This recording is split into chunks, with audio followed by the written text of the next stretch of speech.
Radio Scotland. There's no substitute.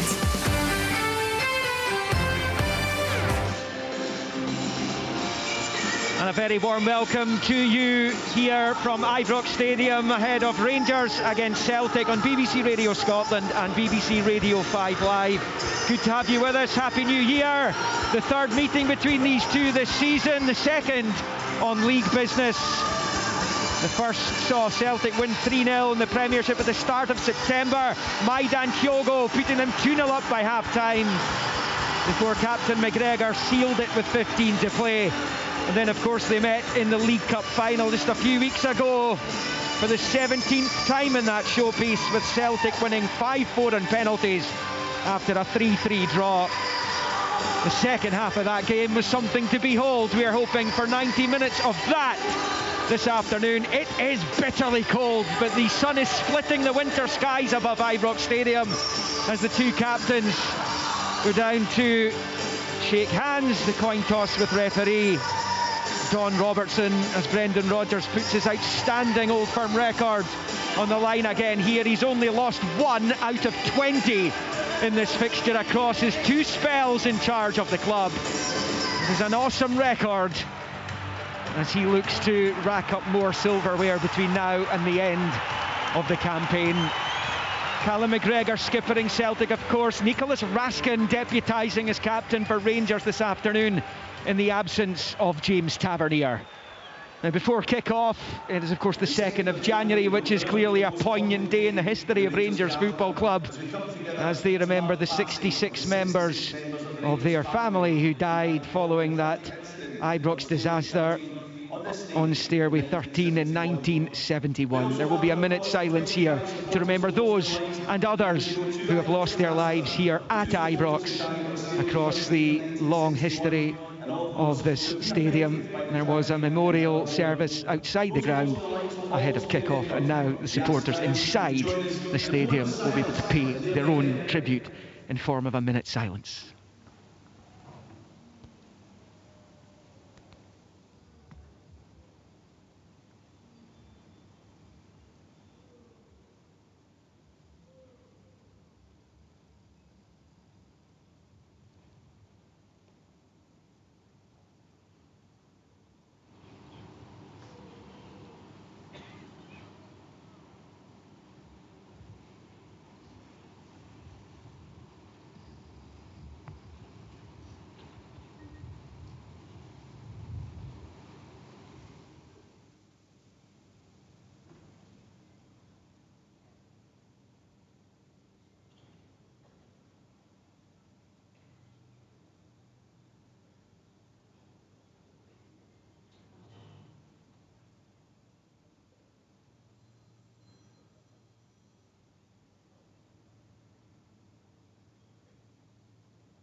Well, nobody should go to a football match and not come home.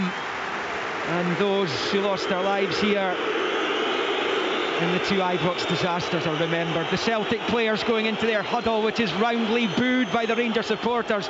No visiting fans inside Ibrox, as has been the case for a little while now in this fixture. It's the same across the city at Celtic Park. Rangers have only won 1 of the last 14 meetings with Celtic, and they are odds against turning that on its head this afternoon. Celtic 14 points clear of their city rivals at the top of the league coming into this one. And it will be Celtic who'll kick off. They're going to shoot from left to right as we watch from the main stand up above Brendan Rodgers' dugout area. And referee Don Robertson sounds the first whistle. Celtic in the green and white hoop shirts, left to right towards the Copeland Road end. Rangers in their blue shirts, white shorts, black socks with the red tops. Philippe Clement, their manager, simply has to win this game, you feel. The title may already be gone.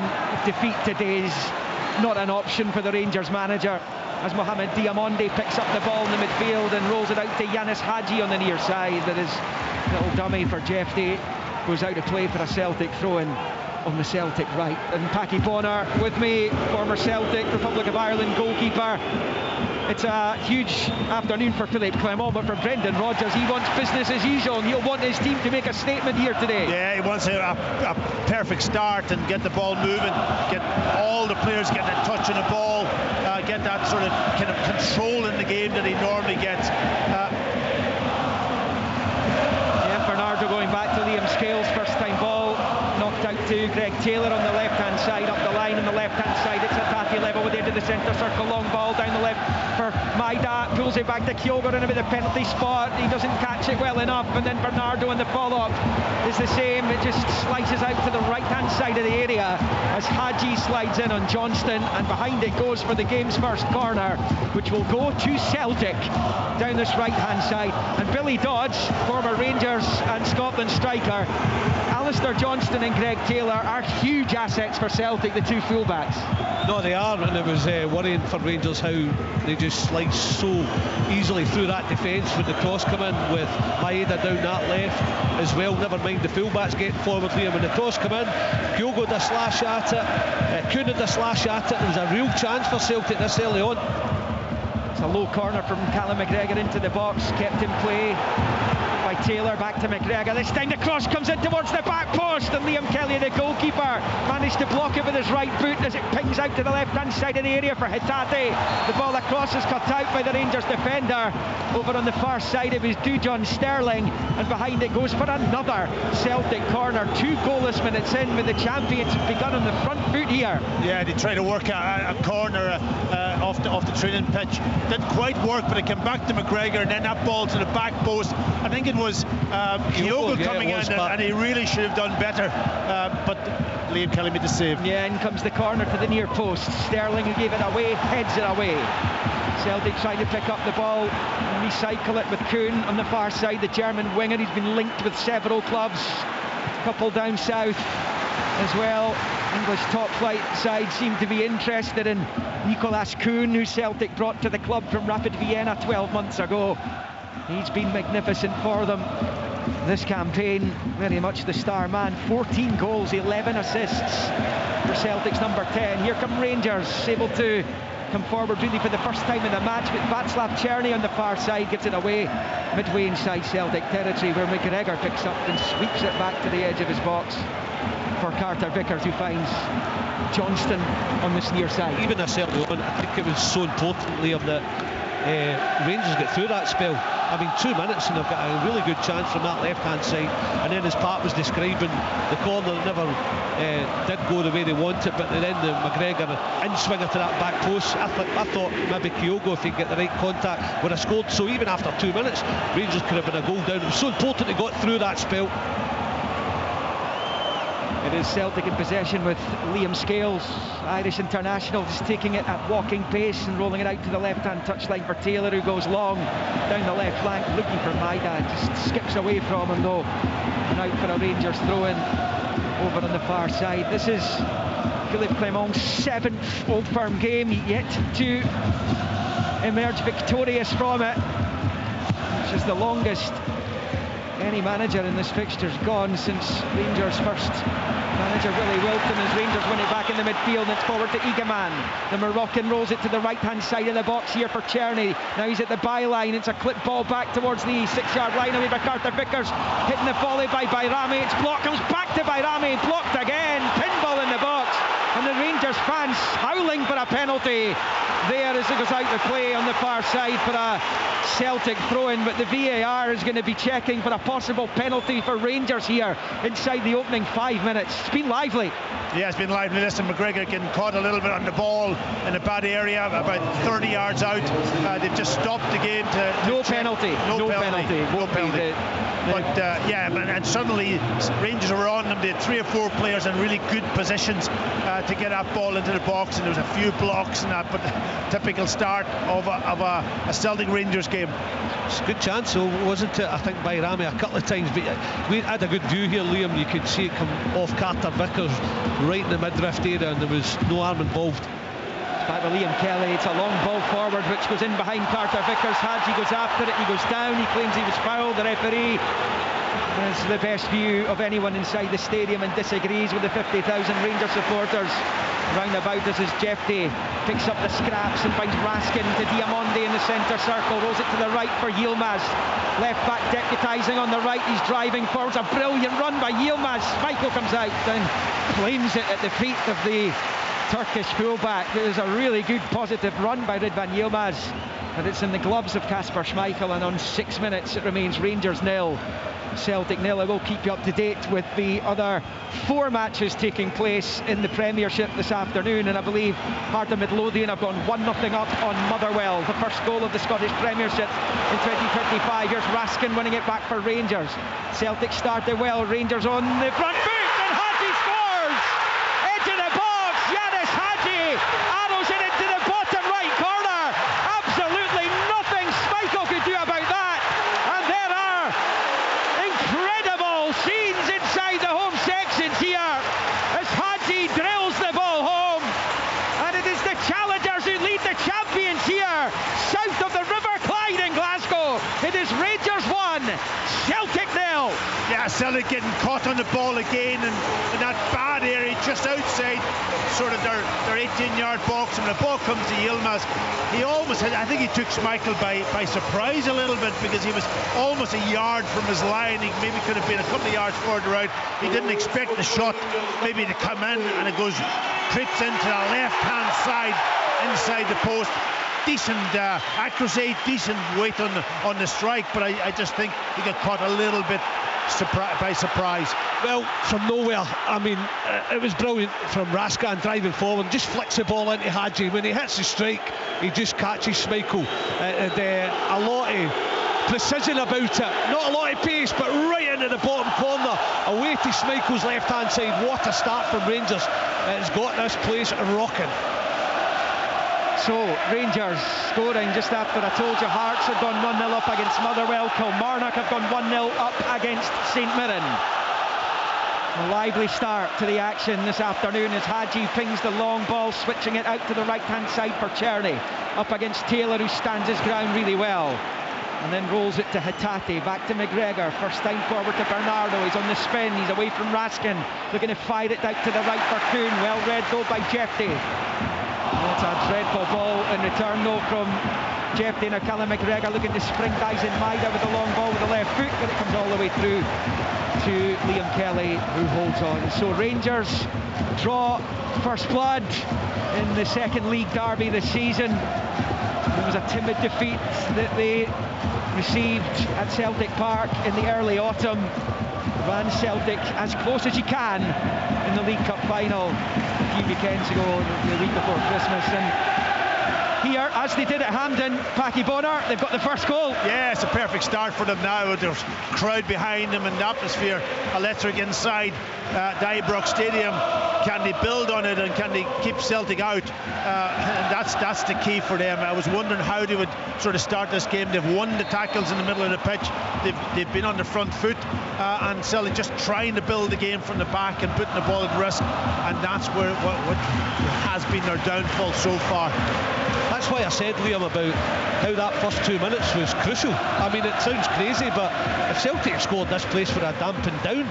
But you see it, Rangers get a couple of half chances, and then Hagi takes one, and you hear the difference now. The crowd are right behind the team. You listen to Sports Sound on BBC Radio Scotland. Joining us are listeners on BBC Radio 5 Live this afternoon as well. The first Scottish Premiership action of 2025, and Rangers in front.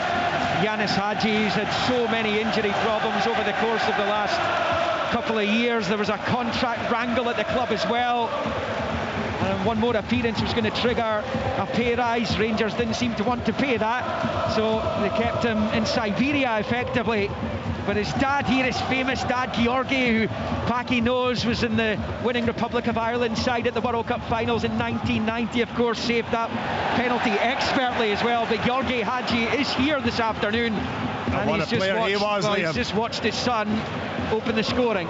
He was a magnificent player, and I met him in the Euros during the summer, and he was very complimentary about his son, who is playing in that Romania team. His dad played at 3 World Cups, 3 European Championship finals, played for Real Madrid, Barcelona. What a player he was.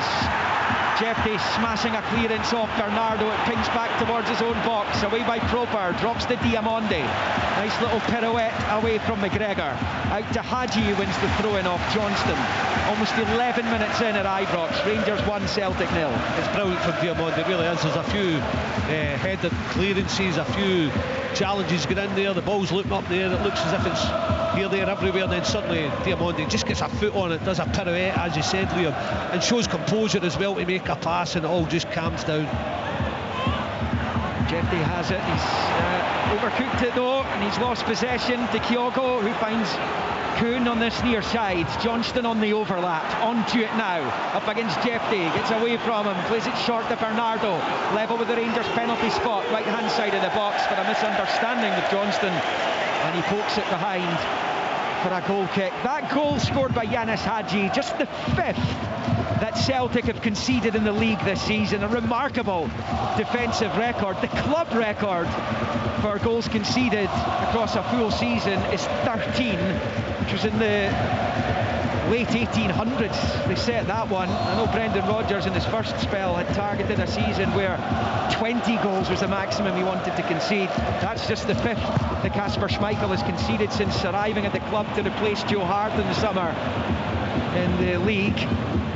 That goes out for a Celtic throw-in on the far side. They've responded to everything that's been thrown at them this season, Celtic, domestically and even in Europe nowadays as well, in the Champions League. It's just the 2nd time they've been behind in the league this season.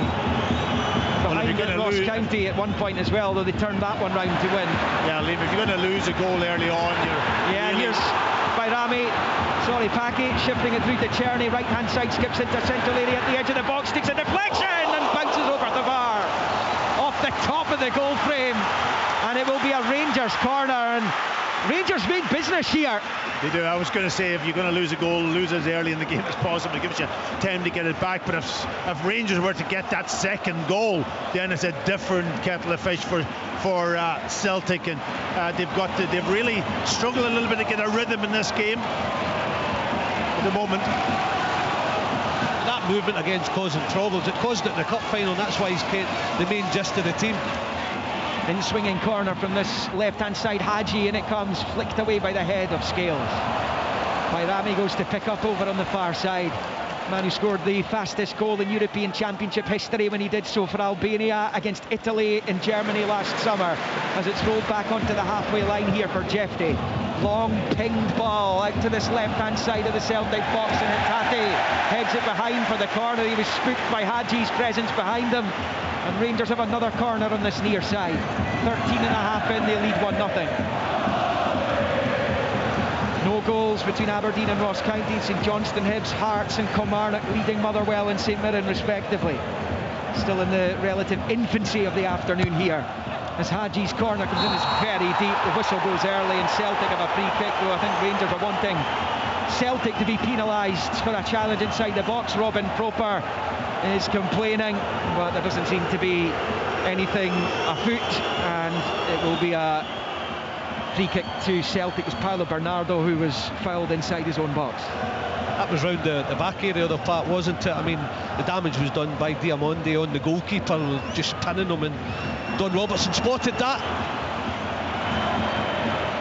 Celtic have it on this right-hand side with Alistair Johnston, rolls it out to this near side touchline for Kuhn, level with the edge of the centre circle, infield to McGregor, but he fouls Diamonde, who made the challenge, and it will be a free kick to Rangers left of the centre circle, just inside their own half. Yeah, just another poor pass from Kuhn that time, playing it into McGregor, but wrong side, and allowed Diamonde to get to the ball first, and then McGregor fouls him. So Celtic just haven't got their passing going yet, and they've been putting the ball at risk in bad areas, and Rangers have been capitalising on it.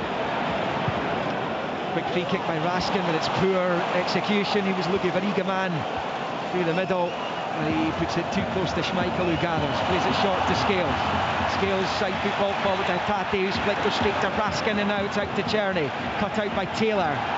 Might break Igaman's way, gets it over the head of Scales, looking to get the break of the ball. It's nicked away by Taylor. Celtic under the pump here a little bit at Ibrox. Rangers all over them. And with a lead as well, as Jephte chests it forward, looking for Hagi. It's straight to Bernardo though, and then to Johnston, and up the line it goes, and out for a throw-in to Rangers on this near side. Yeah, Rangers have been first to the ball, haven't they? In that midfield area, and they've really kind of controlled this game in the way that they would want to do, getting the tackles in, winning the ball back, not allowing Celtic to get in, to get their rhythm going in the game, and Celtic have been struggling. Yeah, the press is good. Any free kick, any by kick, set piece, it gives Rangers time to set up the press, and that's exactly what they did. They nicked it. Celtic were a bit ragged, and Rangers taking control. There's a problem at Pittodrie, but Aberdeen are playing Ross County. Really heavy snowfall has resulted in the game being stopped just now. I think they're trying to clear the lines on the pitch. The north of the country has been hammered by snow. Some of the central belt was getting it yesterday as well, between Glasgow, Edinburgh and Stirling, as that comes back to Carter Vickers, who finds Schmeichel. Sports Sound here, live from Ibrox. Rangers 1, Celtic 0, live on BBC Radio Scotland and on BBC Radio 5 Live, as Liam Scales looks up to long left foot ball forward. Kyogo's in behind, he doesn't quite get the touch though, as it bounces away from him and into the grateful grasp of Liam Kelly, the Rangers keeper, and it stays Rangers 1, Celtic 0. I think if you had to keep going there instead of going to ground, I think he went to ground a little bit too early and tried to get control on the ball. If he just keep running, I think he might have had a better chance to get on the end of that good pass from Liam Scales over the top. That's why Rangers have to keep focused. I could see Philip Clement talk to Raskin when he gave away a slack pass. Just keep the focus, because within a split second Celtic could change it, and they really did. Just to a straight ball that Kyogo really reached, he got behind the defence, any touch for ended up in the net. Big let off for Rangers. Liam Scales, left-hand side of his own box. Rangers all over them though. Here's Hatate, forward to Maida. It's cut out by Yilmaz, who's onto it, scampering into space. Up towards the edge of the box goes Yilmaz, going all the way himself. He shoots, he doesn't quite catch it with the left foot. Looking for the same corner from where Hagi opened the scoring from. Schmeichel was able to flop down to his left and gather it, and it stays Rangers 1, Celtic 0, almost 18 minutes in. But just 18 in, I mean, this is night and day for Rangers from the last couple of performances against St Mirren and Motherwell, where they were absolutely abject. There's no doubt in my mind, Liam, that they've gone right. We'll go back to cup final team where we did so well. They've got the balance right, because when they get time from a by kick or a set piece, they go and put on a press. Open play, they'll back off, wait in Celtic, then put the pressure on. But the balance is correct between open play and set piece play, when to press, when to come off the game. Well, the Rangers supporters will be enjoying what they are watching. They will be wondering just where was this performance in their last two matches. They dropped more crucial points, 5 points spilled in those games in Paisley and in Motherwell, as McGregor plays it short to Taylor on the far side. Back to Callum McGregor, who rolls it back to Scales, and then to Schmeichel, who's come outside his box under no pressure here. He just knocks it forward to Carter Vickers, and it's the former Spurs centre-back taking it up to the halfway line. Pokes it forward to Hatate, spins away from Raskin all over him, and he's won it back again. Young Belgian, he's having a really good afternoon. He had a good game in the cup final as well. He's gone down with a problem, what looks like an issue with his left ankle here, and I think Rangers are going to knock the ball out of play to allow attention to Nicholas Raskin. He seems to be relishing having the captaincy this afternoon. 19 in, Rangers 1, Celtic 0. Yeah, Celtic's still trying to play their normal football, passing the ball, trying to play through thirds of the pitch, but their passing has been really scrappy, and they haven't got precision in their passing, and just allowing Rangers players to get close to them and get tackles and win the ball back. That's right from the Celtic point of view, but you see Rangers again there. It wasn't a by kick, it was a cut-out pass from Carter Vickers. Rangers backed off, waited to spring in Celtic, and they nicked it off McGregor again. It was Bruce Anderson, incidentally, who scored the Kilmarnock goal, having missed a penalty just a couple of minutes before it. Moussa Drama has scored the Hearts goal, the man who arrived from the Sevilla B team last summer. goalless Aberdeen Ross County, which is still, I think, being stopped right now. St Johnstone Hibs 0-0 in Perth, as that loose ball by Celtic goes into touch on the far side for a Rangers throw-in midway inside their own half. Since the first couple of minutes, Paddy, when Celtic started very well I'm telling you, I could count all Rangers. Probably 10 passes. There's been really poor passes by Celtic, which is not normal. Johnston and Kuhn exchange passes, little give and go. The cross is fired in by Johnston, headed away by Sterling, but it comes bouncing off Rio Hitate's arm, and that will be a Rangers free kick inside their own box. They lead to Rangers thanks to that 7th minute goal by Yanis Hagi. I mean, that comes from Rangers being slack as Celtic pounce, and cross was good, but Rangers got the flick on it, eventually hit Hitate's arm. But just anything like that, that's why Felix Come is talking about concentration, not just for 5 minutes switch off. It's like for 90 minutes here we need total concentration, because one kick out from Liam Kelly didn't find the target and Celtic were on the break. That game in Aberdeen back underway by all accounts. Celtic pick up here Kyogo back to Johnston, who finds Carter Vickers. Celtic looking to try and find their rhythm. They haven't clicked into gear yet. Hitate though finds McGregor, who's not been allowed to dictate play as he loves to do. Rolls it out wide left. Maida, left hand side of the Rangers box, moves into it now. He's gone for goal and he fires it across and behind the other side of the goal frame for a goal kick to Rangers. It's better from Daizen Maida, who's caused Rangers no end of problems over the last couple of seasons. On this occasion though, he's off target and it stays 1-0 to the hosts. Yeah, well, it was a better build-up too. Again, breaking that sort of can almost press in the middle of the pitch, and McGregor getting into a good space, getting that ball out to Maeda, and overlap came from Greg Taylor, didn't take him on, and just poor finish though, poor final execution from Maeda.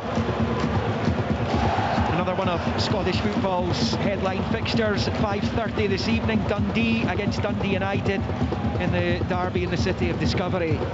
To come, and Sports Sound and BBC Radio Scotland will have full live coverage of that one later on. 5 Live listeners can look forward to Saturday action. Crystal Palace, Chelsea, Brighton, Arsenal coming up on Saturday. All the action from the other matches across the cards as Bayrami picks up and squares it infield to Raskin, who knocks it out to the left-hand touchline for Jeffney. Back to Nedim Bayrami and then to Proper. Celtic desperately trying to get a foothold in this game. It's been easier said than done though, as that long one from Liam Kelly comes all the way through. Liam Scales, his namesake, heads it out to Taylor on the left, to McGregor, then back to Scales, who squares it to Carter Vickers. See the difference here, Liam? Just tap with open play, it's just to back off, wait on them at a certain point, whereas when it goes from a by kick, it's like full press right up to the edge of the box. But as I said, Rangers getting that balance right, being a tight unit, when Celtic have got comfortable possession of the ball, getting back to probably the archway and then going from there. Ross County are ahead against Aberdeen at Pittodrie after that game got back underway. I think Akil Wright's got the goal, so Aberdeen 0, Ross County 1. Aberdeen without a win in 8 after their blistering start to the season. It's all gone horribly wrong for them as that comes bouncing off Bernardo and out for a goal kick to Rangers as Celtic tried to mount an attack down this near side. Yeah, in the middle of the pitch, Rangers they're almost going man for man. They've got Raskin, they've got Diamondi almost picking up Hatate and picking up Bernardo, and then Bayrami's trying to take care of McGregor in that sort of almost holding position, and it's working well for them at the moment. They're matching them up really well. Celtic have a throw-in on this near side, just inside the Rangers half. And Alistair Johnston has been at the club for a couple of years, having starred at the World Cup finals in Qatar for Canada just over 2 years ago. And he's been a really important player, first for Ange Postecoglou and then for Brendan Rodgers, who's down there trying to get his team going because they trail 1-0. We're almost on 25 minutes into the second quarter of this game now as Scales rolls it back to Schmeichel. It's been a bit more of a period of calm in the match though, Paki, just in the last few minutes. Yeah, certainly trying to get a bit more control, which they're doing a little bit. What I like from Igamani also up front is, as soon as Scales gets the ball, he blocks off that pass back to Carter Vickers, and that then puts a little bit of doubt in Scales' position. If the movement then higher beyond him isn't good enough, then he just hesitates a little bit and allows him to get closed down. Liam Kelly clips it out from just in front of his own goal. Long ball for Jeffrey, takes it down, drives forward up to the midway point of the Celtic half. He finds the goal scorer Hagi. Low ball along the grass to Diamonde, and then to Raskin on this near side. Rolls it back to Proper, and then out to Hagi on the Rangers left. Under pressure from Bernardo. Spins away from the Portuguese, looks up and drills the ball forward into the feet of Bayrami in the Celtic half of the edge of the centre circle. Rolls it to Czerny. Yilmaz away in the overlap, that's where it goes. Yilmaz right hand side, finds his side netting. And that goes behind for the goal kick to Celtic. We're all at sea. Yeah, looks as if Schmeichel got a touch, and Yilmaz is claiming exactly that. I thought Czerny just let the pass. It was brilliant play from Hagi to pick out Bayrami, then out to Czerny. I thought when Czerny waited for the Yilmaz overlap, he just released it too early, Pat, and it allowed Celtic to get some pressure on the eventual shot. Yeah, but they're again, they won the ball back. Yeah, here's Rangers. Czerny, Egeman in the 18-yard line, shuffles, shoots with the right, and it is blocked and away by Bernardo. Only as far as Raskin. It's a deft ball out to the left-hand side of the Celtic box. Hagi has it, twisting and turning and getting away from Johnston. Not from Kuhn though, as it goes over the line, and Rangers are awarded the corner. They lead 1-0, 26.5 on the clock. Yeah, again, Celtic forced in, I think it was Scales this time, to try to play the ball up to Kyogo. He wasn't ready for it. Rangers won it back, kept the pressure on, and eventually then won their corner, and they're putting a lot of pressure on Celtic and trying to get the second goal. Hagi's corner is taken short to Václav Czerny. He gives it back to Hagi. First time ball in with the right foot, trips it to the right-hand side of the box. Headed away by Carter Vickers. The scraps picked up by Reid van Yilmaz. Looks up at the penalty area. He's over on this left-hand side. Finds Czerny on the touchline. Little ball infield to Hagi. He goes all the way back to Liam Kelly, though I'm sure Jeffrey was the target. It's come back to the Rangers keeper, who's midway inside his own half. Long ball with the right foot, headed away by Taylor. Sterling will pick it up on that right-hand side. Side football forward to Bayrami. Diamonde on the touchline to his right, infield to Czerny, little back heel for Bayrami, couldn't return the favour. Celtic win it back, and Hatate's on it on the far side, but he's been ransacked in double quick time by Bayrami. Give Rangers the lead in that cup final. Here is Egeman. Egeman on this near side, jinking forward, rolls it out wide left for Jeffrey, level with the Celtic 6-yard line, gets the cross ball in, headed away by a diving Taylor. Now with Raskin, short ball to Egeman, central position, turns it to his right for Diamonde. Ushers it out wide right for Czerny. Faced by Maida and Taylor, into the midfield it comes, and then Egeman beats Kuhn to it. Egeman has it for Rangers. Out wide left for Hagi. Arguably Rangers' best league performance of the season this. As Raskin turns it out wide left, Egeman again, level with the Celtic 18-yard line. Now he's level with the edge of the D, gets the cross ball in. Hagi controls, back to goal, couldn't find a teammate, but Yilmaz wins it back off Maida. Now it's Diamonde on the right-hand side. Little step over, he fires it towards the box, but it's a poor delivery from Mohamed Diamonde, and it sails behind for the goal kick, and it stays Rangers 1, Celtic 0, 29th minute. The Rangers are quicker, faster to the ball. They're winning the second ball every single time in that midfield area, and they're keeping pressure on Celtic. And you know, they have a great chance. If you get that second goal, Billy, they have a great chance, because they're up for this game. They sense it, Pat, and you're right, Rangers are rash like every time Celtic the ball all over them, and Celtic just with Diamonde just slashing that ball wide, and it was goes for a harmless by kick. Celtic were delighted with that, just to get a bit of respite, because Rangers, as I said, that word balance is so crucial. They have been all over them, and then they've played off it as well, and they're really comfortable in the game so far. Yeah, and from a Celtic perspective, you know, they haven't been able to get their passes away. They haven't linked the game the way that they normally do, and that's probably down to what Rangers are doing, but they've got to try and find a way into this game. There they've given the ball away. Giving it away again. Celtic, Brendan Rodgers standing down there with his arms outstretched. Rangers 2-on-2, and it's Hagi driving forward. He's gone for goal again, but he's dragged it wide. He's wanting a corner, he's not getting one. I think he's epitomised Rangers' performance, because he is a technical player for me. I don't know what you guys think, and you can see he scored his goal. He's hit corner with his right foot, and it's not his favoured foot. As on top of that, he can hit with any foot. But it's his appetite for the game. He has worked his socks off, and he's getting into challenges, showing the physical side of the game, and he's a catalyst so far as Jonas Hagi. Maida's getting no change out of Yilmaz either. As far as I can tell, this is the first time in his career, whether Rangers or Besiktas beforehand, that Ridvan Yilmaz has started a senior football match at right back. And James Tavernier, who normally plays there for Rangers, has had a torrid time against Maida when these two have gone head to head in recent months and seasons. As Celtic come forward, his little flick from Kyogo goes down. He's not getting a free kick, and the Rangers fans booing him because they think he made the most of it, as it's picked up here by Jeff Day on the left for the home team. Now Hagi stabs it back in field for Bayrami. Less than 15 of the 45 to play in the first half. Elsewhere, Aberdeen 0, Ross County 1, Hearts 1, Motherwell 0, Kilmarnock 1, St Mirren 0. Goalless St Johnstone Hibs, 1-0 Rangers here, and Hagi's just taken a dull one right in front of us. It was unintentional. I mean, Alistair Johnson's caught him a right sore one, because it's one of those where it's from the goalkeeper's kick. He's going to flick it on, and he's won the ball, Hagi, and then Johnson has absolutely clattered him. It's a sore one, but unintentional. Sports Sound here live from Ibrox on BBC Radio Scotland, on BBC Radio 5 Live, on digital, on the iPlayer, online at bbc.co.uk/Sport Scotland. It is the second league meeting between these two this season, and it's the mirror image, isn't it, of the game at Celtic Park in September when Celtic completely swamped Rangers. It's been the other way about today. The other way around. Obviously home advantage is something that is a psychological thing, but it's working in Rangers' favour today. They've got the crowd behind them. They're on the front foot. They're up for this game.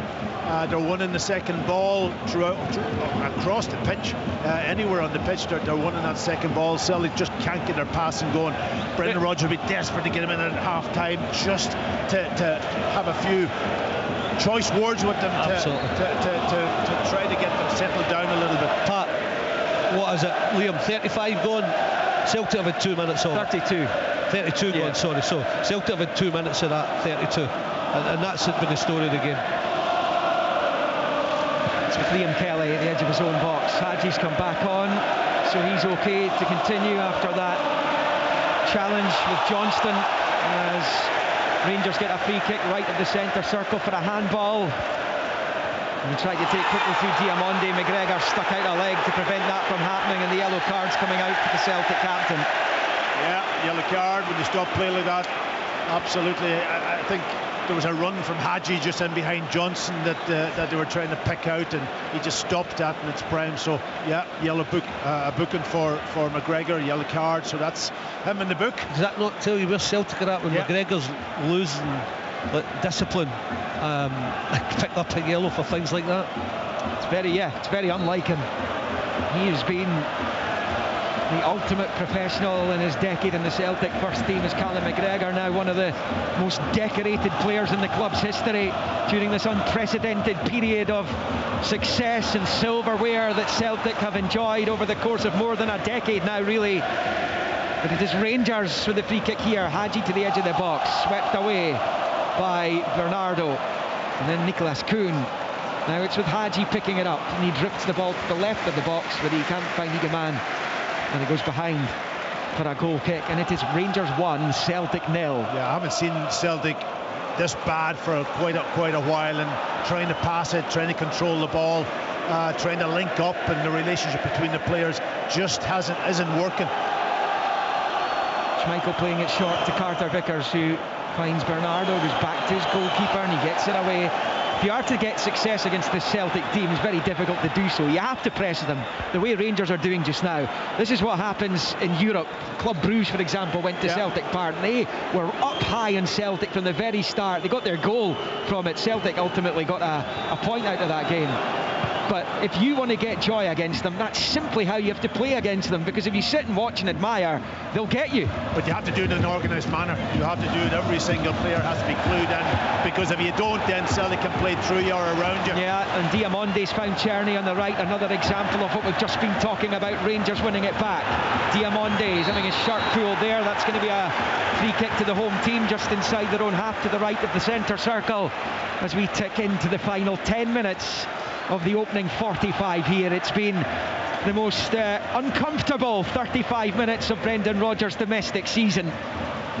Without question, mentioned earlier, just 2 defeats in the entirety of 2024. Beaten at Hearts in March, that incidentally the last time they lost in the league. The only other defeat was in the Westfalen against Borussia Dortmund in the Champions League in September. It's Hatate, dreadful ball, he's given it straight to Hagi, takes a touch, shoots, down he goes. Challenged by Bernardo, no free kick though. Just as Hagi was in the act of pulling the trigger to try and find his second and Rangers' second, Bernardo with the challenge. Don Robertson, the referee, happy with it though. Johnston gives it away this time, and Bayrami's found Jefty, clips it out to the far side. It's poor ball by Jefty, and actually as good a performance as this has been for Rangers in this first half, Jefty's use of the ball's been woeful. It's out for a Celtic throw-in on the far side, which is taken quickly towards Hatate, but Diamonde read it. It was telegraphed really, and the Rangers number 10 wins it back and plays it back to Sterling, who launches the long ball forward. Scales header finds Raskin though, given away again by Celtic needlessly as Hagi drives forward, rolling it low out to the right for Czerny. Celtic with 6 players, outfield players behind the ball as Czerny shoots from the edge of the box, blocked by McGregor. Now it's with Taylor, square to McGregor, he's under serious duress there, he's done well to wriggle himself free of both Czerny and Hagi, takes it out to the far side touchline and had his legs whipped away by Diamonde, and that'll be a free kick to Celtic on the far side. That's much better from the Celtic captain, as graceful as ever as he managed to get the ball out of defence. It was brilliant. I was worried for him, but he's trying to show his team, because constantly people like Hatate, Bernardo, they're all giving the ball away, and then the front players haven't touched it, so McGregor's trying to show, look, we've got it in hand here, let's just get through this period. Called time on his Scotland career in the aftermath of the European Championship last summer, did Callum McGregor. Free to focus on his club nowadays. Over 60 caps he earned his time in the national side. He's on the ball here. You know Celtic are enjoying themselves if Callum McGregor's enjoying himself out there. And he's not today, I'm afraid. No, far from it. He's getting caught on the ball, he's struggling a little bit to get space. Rangers have done a really good job on him. Celtic have it in the Rangers half here though. Johnston to Kuhn on this near side. Douglas Kuhn skipping infield in central position, moving towards the box, finds Kyogo, lays it back to Kuhn, showed too much of it to Sterling, who slides in, and Rangers have it away, and they're hearing away on the counter here. Diamonde for Bayrami, Czerny's right, Egaman's left, still it's Bayrami. It's to check his run under pressure from McGregor, he slipped it through, chance here, what a brilliant challenge by Carter Vickers, outstanding defending. As Diamonde was in, and his eyes must have lit up with Schmeichel, only to beat after that, and Carter Vickers slid in from nowhere to make a goal-saving challenge, and with 7 left in the first half, it remains Rangers 1, Celtic 0. Well, what a run from Diamonde also. You know, it was a brilliant tackle from Carter Vickers, something that we know that he has, but what a good run from Diamonde. He's almost like one of the holding midfield players, and he's right in the box when Rangers broke. Celtic up the other end, and Maida gives it away, and he's given away a free kick as well, deep inside Rangers territory, and that from Dyson Maida kind of sums up his afternoon, because he's had so much joy in this very stadium in recent times, but on that occasion it was a poor touch, and then the foul on Diamonde in the follow-up. Yeah, I hope that Tom English now is doing some stats in the during this game, and he's picked up how many times Celtic has given the ball away. I've never seen them this season, throughout the season. Rattled. Yeah, and that's down to Rangers. And going back to, I mean, if it's also, as you say, to try and get a second, a third, I mean, it was brilliant from Bayrami going back to that last chance part where he's running, he had 2 options, he had Czerny right, he had Egaman left, and he showed a composure and waited for Diamonde. Brilliant pass, and then the tackle from Carter Vickers was sublime, absolutely sublime, timed to perfection. 10 months since Celtic lost to a Scottish team. As Kuhn picks up, they trail 1-0, but they're coming forward here. Kuhn finds Johnston into the box. Rio Hatate, right angle of the 6-yard area. His effort at goal is blocked. It looked like he waited too long there. He'd two behind him. Kyogo is staring at his compatriot and asking where the ball was. In the end, he's put it straight to Liam Kelly, who holds on as we move on to the 40-minute mark at Ibrox. It is Rangers 1, Celtic 0. Yeah, Celtic's best chance, I think, in the game. The space opened up as soon as, and when Hatate picked up it, he could have hit it maybe first time. He also had a little option maybe to backheel it. Yeah, I'm with you, Pat. Once he takes a touch, I think he can't drag it in the way he's running. I think he's got to backheel it because Bernardo was supporting him to hit the strike, and it was a chance lost. So Rangers 1, Celtic 0 here. Aberdeen 0, Ross County 1, Hearts 1, Motherwell 0, Kilmarnock 1, St Mirren 0, goalless St Johnstone Hibs. Dundee United to come later. Here come Rangers down the right hand side, a long ball, switch left to right to Czerny, level with the 6-yard line, pulls it back here for Yilmaz, drops the shoulder, shoots a goal, and he's skewed it closer to the corner flag than the goal frame, and it stays Rangers 1, Celtic 0. Did you see the shape of the Celtic back four there? They were ragged. I mean, when they pick up in the central area of midfield, Rangers, Bayrami has got the switch on. It's only Greg Taylor is back. The two centre halves are way beyond and out of position, and Alistair Johnson is away up the park. It was so ragged from Celtic. They are rattled. Schmeichel, long ball out to high ball out to Taylor on the left, cushion header infield to Hatate. Back to Taylor up the line for Maida. Facing his own goal though. He passes it back to Taylor and then to Scales, who chips it back to Schmeichel. He's good with the ball at his feet.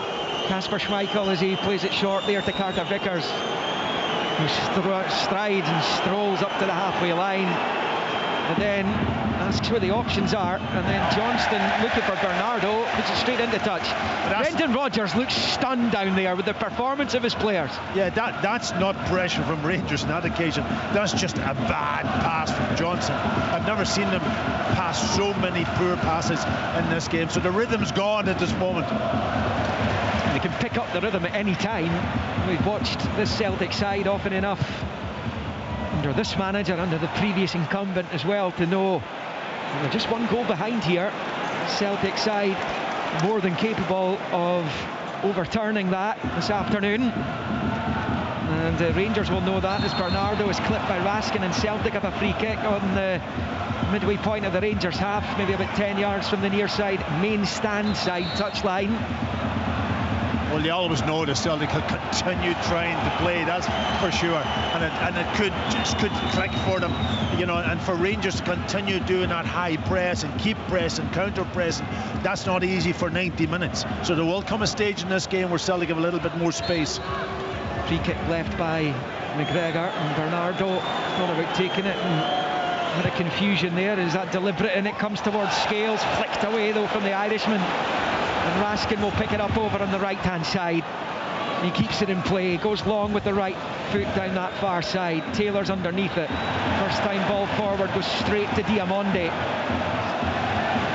He's trying to stop away from McGregor. He rolls it back to his keeper, and Kelly with a high ball out to Jeffrey on this near side. Cushion header infield to the goal scorer Hagi, who finds Jeffrey. First time back to proper, and now with Hagi on this near side. Bernardo's challenge. Is the ref happy with it? Yes, he is. He came off Hagi last two, so that's a Celtic throw-in midway inside Rangers territory. Yeah, it looked like a free kick, but he's let a lot go, Don Robertson, even early in the game. Only takes once, as Pat says, though, and it would silence Rangers, but Celtic have been nowhere near it today. Rangers have been brilliant. Back with Schmeichel, plays it short to the left for Hatate. Celtic coming into this one, remember, 14 points clear of Rangers at the top of the Scottish Premiership.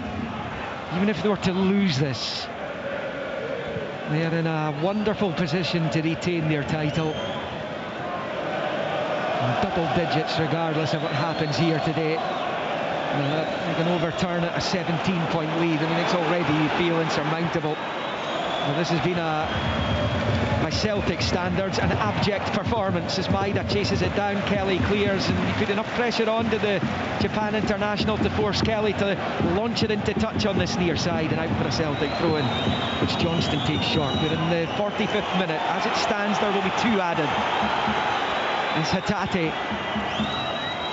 He flights it out to this right-hand side for Kuhn.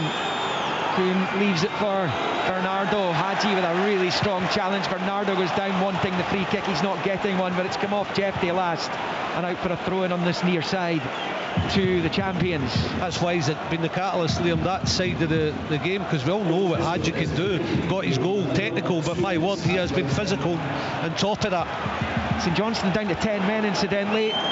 Jason Holt, formerly of this parish, sent off. St Johnstone midfielder, remains 0-0 with Hibs. Here comes Celtic. Johnston, low ball, back to the 18-yard line. Just wouldn't get out of Kuhn's feet, and Raskin's able to clear. Up this left-hand side comes Hagi. Across the halfway line, Brendan Rodgers with his arms outstretched, looking up at the Rangers supporters behind him, looking for answers. I'm not sure they're going to provide him with any answers to how poorly his team's playing this afternoon, though. It's the wrong audience, but then he hasn't got an audience here. Not a single Celtic supporter has paid to get into this. This fixture has been denied away fans over the last couple of seasons, as Diamonde squares it to left of the centre circle for Proper. And now it's with Jefty. Jefty moves forward, left of the centre circle, back to Sterling. And then he elects to go back to his keeper. The Rangers supporters want their team to be a bit quicker in the transition from defence to attack. Well, you want to strike while the iron's hot. You want to make hay when the sun's shining. Albeit dusk beginning to fall here in Glasgow, as that long ball down the right for Kuhn.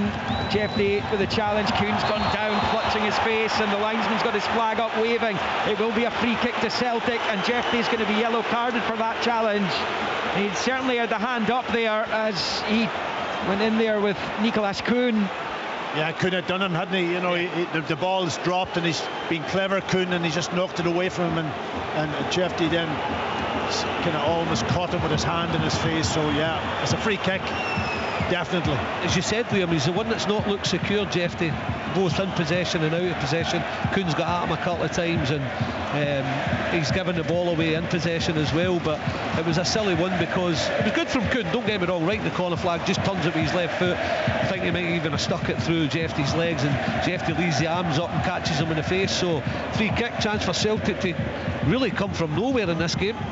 Well, it would be very, very Celtic if they were to score here.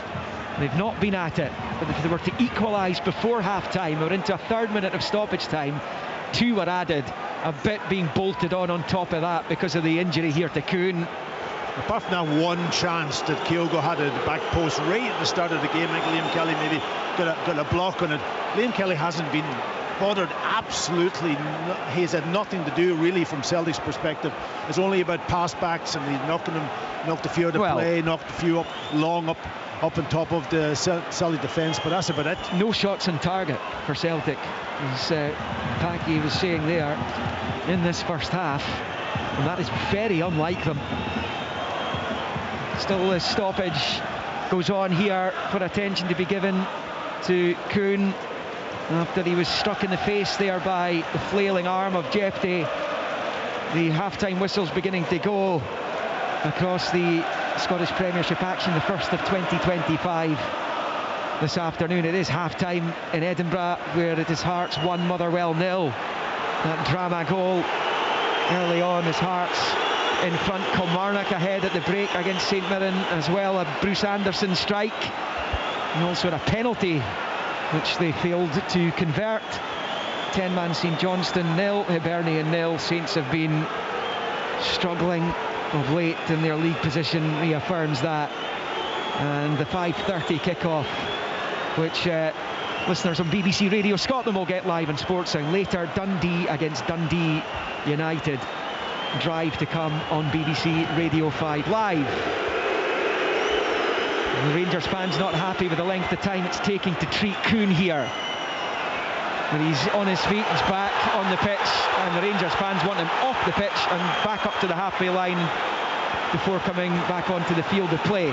But anyway, he's on the pitch now, and Bernardo's over this free kick. It's as good as a corner down in this near side, the Celtic right, as they attack the goal to the right. This might be the last action of the first half. They trail 1-0. Bernardo to take, right-footed into the near post. It's headed away by the man who gave it away. Jeffrey will be mightily relieved. Bernardo, first-time ball, down the right for Greg Taylor, looking to win the corner, and he's managed to do that. It will be a Celtic corner. We play on, almost at the end of a 5th minute of stoppage time. Philippe Clement is looking at his watch, and he's discussing that extra time that we are in here with Matthew McDermott, the 4th official. Bernardo will take the corner, right-footed, and then it comes, it's flicked half away, it's caught in a volley by Hatate, and he draws the first save of the match by Liam Kelly, the Rangers keeper deputising for Jack Butland. And there is the half-time whistle here at Ibrox, and tempers are frayed over there. McGregor and Raskin going head-to-head, the two captains trying to be separated by their teammates over there, and just a little bit tempestuous at the end of the first half. There are yellow cards getting flashed about out there as well just now. This is all stemming from the fact that Celtic had the free kick on this near side. Kuhn didn't come off the pitch before coming back on at the halfway line at the re-entry point, and because we had an extra 3.5 minutes of stoppage time there at the end of the first half, and nobody's taking their eyes off this right now. Raskin's in dialogue with Don Robertson, the referee, as the two sets of players finally begin to make their way towards the tunnel down below us. The coaching staff are all down there just taking in what's going on, and that will be it for the first half. But it's never a quiet afternoon at the Library, is it, when these two go head to head? And here at Ibrox, an exceptional Rangers performance in that first half. They lead through Yanis Hagi's 7th minute goal. The Rangers manager down there looks furious with the referee. He's waited until Don Robertson came over to this near side. He's now walking towards the tunnel with the match official and one of his assistants. Celtic testing Liam Kelly for the first time in the game, right at the end of the first half there, as he saved from Rio Hatate's volley down into the ground, skipped back off the turf, and Kelly threw himself to his right to make a big save after Rangers had a few opportunities of their own after they took the lead. Hagi and Czerny, one clipped the top of the crossbar as well. Rangers look as though they mean business, and it's a scratch Rangers defence certainly that's taken to the field today against the champions. And Celtic, who were odds on to win this game, trail at the break to the challengers. It is Rangers 1, Celtic 0. Rangers versus Celtic. Chance and it's in, goal! The Old Firm Derby. What a strike! This is Sports Sound from BBC Radio Scotland, where Scottish football lives.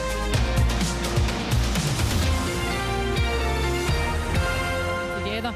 Callum McGregor's on a yellow card, Yep. to allow himself to become embroiled in that. Normally the referee would just flash a yellow at both players and nip it in the bud. He's had to make that decision that obviously it was more Raskin than McGregor, but heading in just at half time, it's the last thing that the Celtic manager, I don't think, would want to see is his captain getting caught up in it. The only positive in that entire half for Celtic is that they're only losing 1-0.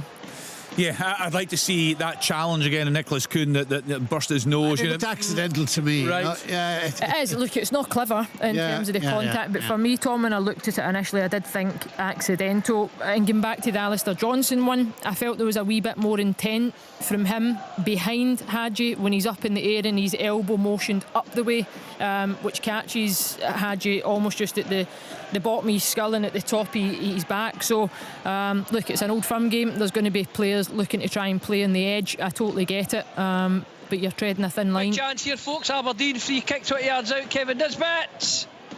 Oh, goal! Huge moment there. It'll have to be checked, but what a mistake from the Ross County keeper. We are now 55 minutes in. Kevin Nisbet hits it low to his left-hand side. The keeper should save it. It's gone underneath him. It's spun along the line. He's trying to get back.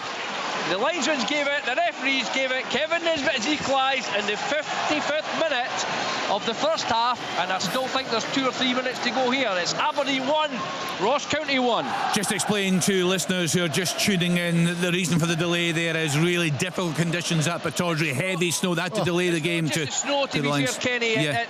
We've had snow, and there was a good 5-6 minute delay for that, but we've also had 3 head knocks. Yeah. And Michael Affetti's had to come off and be replaced. It looks like a concussion substitute. Josh Harmon's come on, and then just there after 52 minutes there was another head knock there with McGrath and Lapata. So again, it's been a lot of things for the referee to deal with here, but we've had 3 stoppages for head knocks. We've also had the snow stoppage. The snow is battering down again as we talk about here, but Aberdeen won't care. The goal has been given. We're 56 minutes into this first half. It's 1-1. The contrasting conditions, Robbo, I'm looking at the screens. The sprinklers are on at half-time. Tynecastle just making the pitch a little bit slicker. Yeah, it's been very, very tough up there at Pittodrie. So Hearts 1, Motherwell 0, Kilmarnock 1, St Mirren 0, Rangers 1, Celtic 0, St Johnstone 1, Hibs 0, Saints down to 10 men, 5:30 start, Dundee at home to Dundee United. Full commentary to come. Just hearing from John Robertson, one apiece there at Pittodrie, still playing deep into first half stoppage time. Aberdeen! Oh, Nisbet! It's still in the box. Kiskinen, oh, a wee chat. This was like we talked about the other day there with County. County have controlled all the first half. They've lost a goal 10 minutes into stoppage time, and then he just about lost another one there as Nisbet and McGrath had a chance. Yeah, and Ross County had several chances to go 2-0 up in that game, but Aberdeen right back in it. Welcome back to listeners who have been tuned into the commentary from Ibrox. Those also joining us on BBC Radio 5 Live. It's a dramatic day, a full card in Scottish football, and plenty more to come on Sports Sound right here on BBC Radio Scotland. Let's then get to our commentary matches. Rangers against Celtic at Ibrox. Let's hear from our commentary team, Pat Bonner, Billy Dodds and Liam McLeod. I think given the insipid nature of Rangers' performances in their last couple of league games at St Mirren and Motherwell, the supporters here were perhaps a little bit concerned coming up against the juggernaut that is Brendan Rodgers' Celtic, who are 14 points clear at the top of the table. It's been a vibrant, electrifying Rangers performance that has them 1-0 up at the interval. Yanis Hagi scoring 7 minutes in after Celtic started the game brightly. Kyogo had a chance inside the opening couple of minutes but couldn't take it, kind of swiped at fresh air. But Hagi's goal, as he arrowed it in at the bottom right from the edge of the box, was expertly taken as he celebrated in front of the Rangers supporters and his father, Georgi, the legend, who is here watching his son play and open the scoring. Rangers dominated. They've been at Celtic from the off. They've been right in about them. They're not allowing Celtic to get into any kind of rhythm at all. Callum McGregor's not enjoying himself, which perhaps underlines the fact that Celtic aren't enjoying themselves in this game so far, though they did test Liam Kelly for the first time in the match in first half stoppage time. This is the low effort into the ground from Rio Hitati, bounced back up, and Kelly threw himself to his right to make the save from the volley from the Japan midfielder, and then it all kicked off after the half-time whistle, all because I think the Rangers supporters and players were irate that Nicholas Kuhn, who'd been off the pitch or just down on the side of the pitch here receiving treatment, he wasn't told to come off the playing surface and enter at the halfway line. This irked the, as John says, 1-1 half-time at Pittodrie there in the game between Aberdeen and Ross County. But that saw a series of incidents on the pitch which Don Robertson will have to sort out in his paperwork at half-time. We're going to have to sort out, because at Paki Bona there were a few players I think booked in the melee that followed the half-time whistle there, so I'm going to have to go and check that. But anyway, it's 1-0 Rangers at the break, and you have to say, your old team, this is as poor as they've been all season against a really good Rangers team. Fully deserved for Rangers. They've apart from maybe the first couple of minutes, they've dominated Celtic in that half. They've been first to the ball. Any ball that dropped in midfield, they picked it up. They've pressed them high. Celtic have really struggled to pass through the thirds of the pitch, and when they can't do that, then they can't get their forwards into play, and that's their strength. So they've a lot of work to do at half-time. Brendan Rodgers have to settle them down and see can they actually get their rhythm going in the second half. They'll continue to play as they normally do, trying to pass the ball, but if it's not poor passing, with Rangers being really high in energy, then they've really struggled. Billy Dodds is here as well. Billy, just a quick word with you. Rangers more than deserving of their lead at the interval here. Yeah, absolutely. I mean, apart from 2 minutes, Celtic created a couple of chances, and then Rangers, Liam, once they got a grip of the game, they got the balance of the press and coming off the game perfect. They get a goal, they could have had more. Now they just have to concentrate for every minute of this game, or get a second goal to try and kill this off. wild celebrations from Philippe Clement when that ball hit the net. You can understand why, given the pressure that he is under personally this afternoon. Half-time, it is Rangers 1, Celtic 0. Big second half ahead at Ibrox. Full commentary to come there. Let's continue our bounce around the grounds. Let's get to Tynecastle. Hearts at home to Motherwell, and hear from Alan Preston. We were just started the second half, Kenny, and in 50 seconds in the first half, Hearts almost took the lead. It was brilliant play again on the left by Penrice. He whips his cross in, and there's Boyce from about 8 yards. Got to do better with the header. Heads it over. But they got the goal in 8 minutes. It was a spittle corner. It was headed up in the air. It was dropping right under the crossbar. The keeper, Oxborough, comes out. It's nowhere near it, and it's knocked into the back of the net by Moussa Drama. The referee, who's Callum Scott, had blown for a free kick, but I went and asked to go and look at the VAR screen to change his view on it, and right enough, the goal was given to Hearts. It was all Hearts at that point. Moussa Drama to the byline, cut back, Boyce had a shot blocked, then Forrester to Drama, he also had a shot blocked as well. We've got 3 changes for Motherwell at the start of the second half. Zawrowski's on, Nicholson's on, and Moses is on, and Sparrow, Payton and Blaney have gone off. Stuart Kettlewell's men, not a shot on target in that opening period. He'll be bitterly disappointed. Into the second half, Hearts 1, Motherwell 0. Yeah, he had to change something. Very poor from Motherwell, very good from Hearts. The home side also in control at Rugby Park. Kilmarnock against St Mirren. Rory Loy. Yes, indeed. Kilmarnock go into the break 1-0 up. The teams are just coming out the tunnel now, and I can already see Mark O'Hara has left the tunnel and will be on in the second half. We've yet to see who's going to replace. However, St Mirren very poor in the first half, and Kilmarnock capitalised just 6 minutes in when Gogic went to put one down the line. Bruce Anderson closed him down. He got the deflection, he chased it down, and he cut across Alex Gogic in the box and was judged to have tripped him up, and the referee Colin Stephen pointed to the spot. Bruce Anderson, however, missed the penalty, but one of those that fell straight back into his path, and he blasted into an empty net for 1-0 Kilmarnock.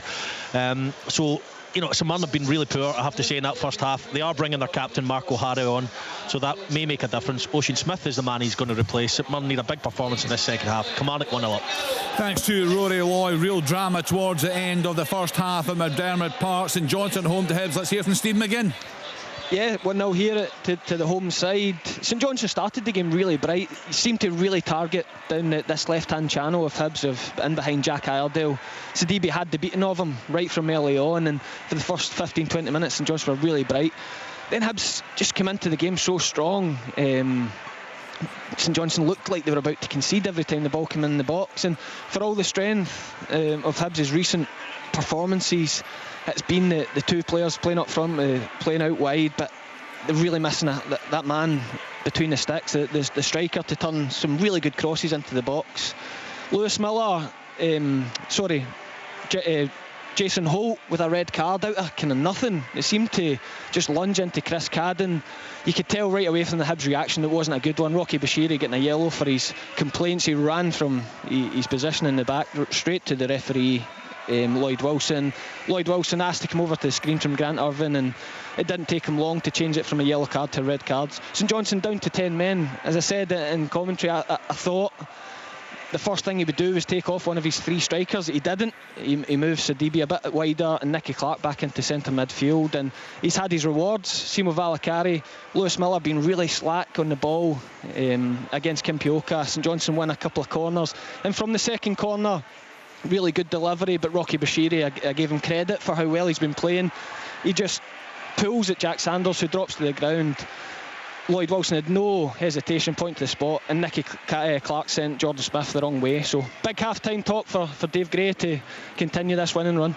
Yeah, they win this one, 4 wins on the bounce. You'd have to see a great penalty from Nicky Clark, particularly given the long delay there. Let's get to the game at Pittodrie. John Robertson, has been eventful.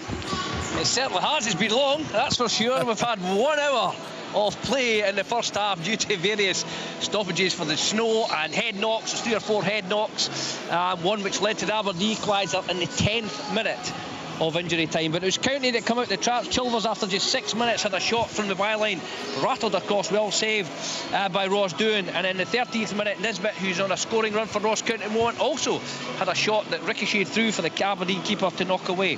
Aberdeen hadn't even got out of their own half on most of it, and then they went behind the 24th minute. A corner was cleared.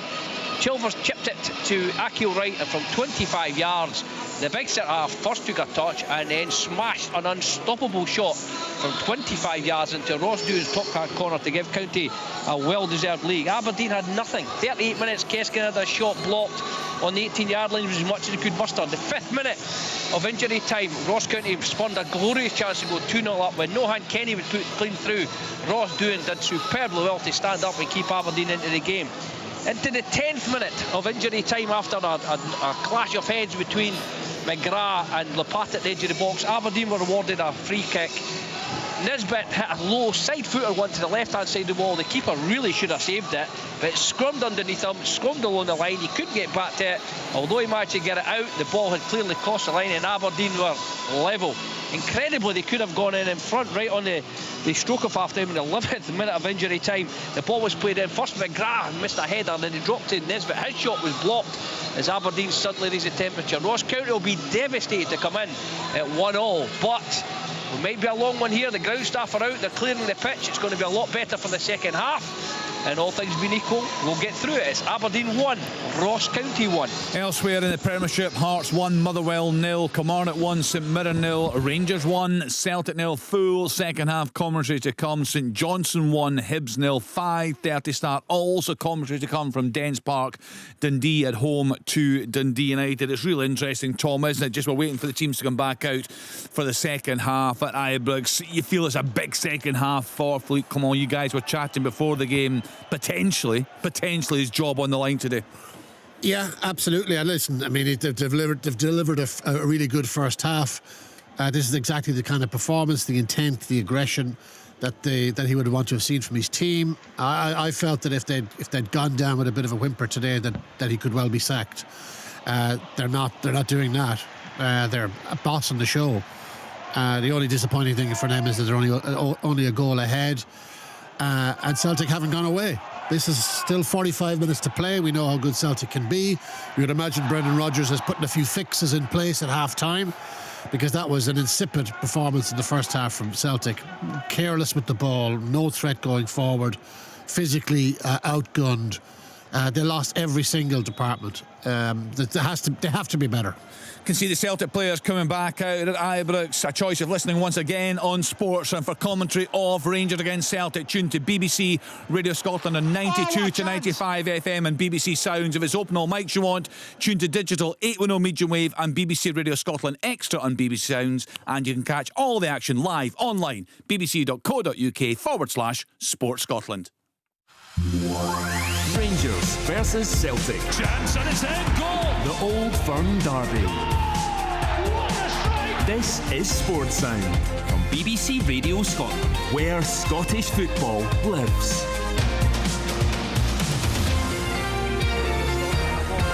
To listeners on BBC Radio 5 Live as well. It is Liam McLeod here with Paddy Bonner and Billy Dodds, who know this fixture inside out. Paddy actually is very much up the record lists when it comes to appearances in games for Celtic against Rangers. Knows what it's all about. Of course, there's many out there on the pitch who know what it's all about now as well. As the officials make their way back out onto the pitch, the Celtic players have been out there for a minute or so. Still, we await the arrival of the Rangers players as they look to get a long-awaited league victory, a meaningful one against Celtic. They did win 3-0 here, the tail end of the season before last, but the title was already won by that point. And Postecoglou's last go at this game was that one, a 3-0 Rangers win. Of course, the Aussie was back here with Tottenham Hotspur in the Europa League recently, as Yanis Hagi and Ridvan Yilmaz lead the Rangers players back out. Doesn't look like there's any changes for Celtic at the start of the second half. I wouldn't imagine Rangers would be making any alterations at the moment. Nicholas Raskin, as it turned out, was the only player booked in that melee at the end of the first half there. So he joins teammate Jeff Day and Callum McGregor of Celtic in Don Robertson's book. Rangers now under the lights here as darkness falls on Glasgow here just south of the River Clyde. Rangers in the blue shirts, white shorts, black socks with the red tops will kick off, going left to right as we watch from the main stand here above the visiting technical area. shooting towards the Copeland Road, Celtic towards the Broom Lawn and the green and white hoops, and it's played back to do John Sterling for Rangers to get the second half underway, and a long ball forward towards Egamans, headed away just as it looked like it was dropping to the Moroccan, but it's picked up by Hagi over on the far side, knocks it off Kuhn, and out for a throw-in to Rangers midway inside the Celtic half. They want to get the second goal, because as long as Celtic are in striking distance, this game's always going to be in the melting pot. Yeah, you can imagine Brendan Rodgers having choice words with the Celtic players at half-time, getting them to focus more and get them to find a way. They're in. Rangers nearly in there again. It's Hatate though with it for Celtic. He finds Bernardo, flicks it to the outside of the boot to Hatate, slipped it through to Kyogo. Is he on or offside? He's on it now, taking on Sterling into the box. Sterling bites back well though for Rangers. The flag has gone up. I did wonder if Kyogo had gone just a little bit too early there, and as it turns out, he had done. We haven't seen him in the game so far, really, apart from that first chance early on, which you would expect him maybe to do better. So he's had very little of the ball. Celtic have struggled to get through the thirds of the pitch and get into those positions where they can pick him out and maybe play ball to him, little penetrating passes. That was an opportunity for them. Hatate getting into a good position and him making his run off the shoulder of the centre half just went a little bit early.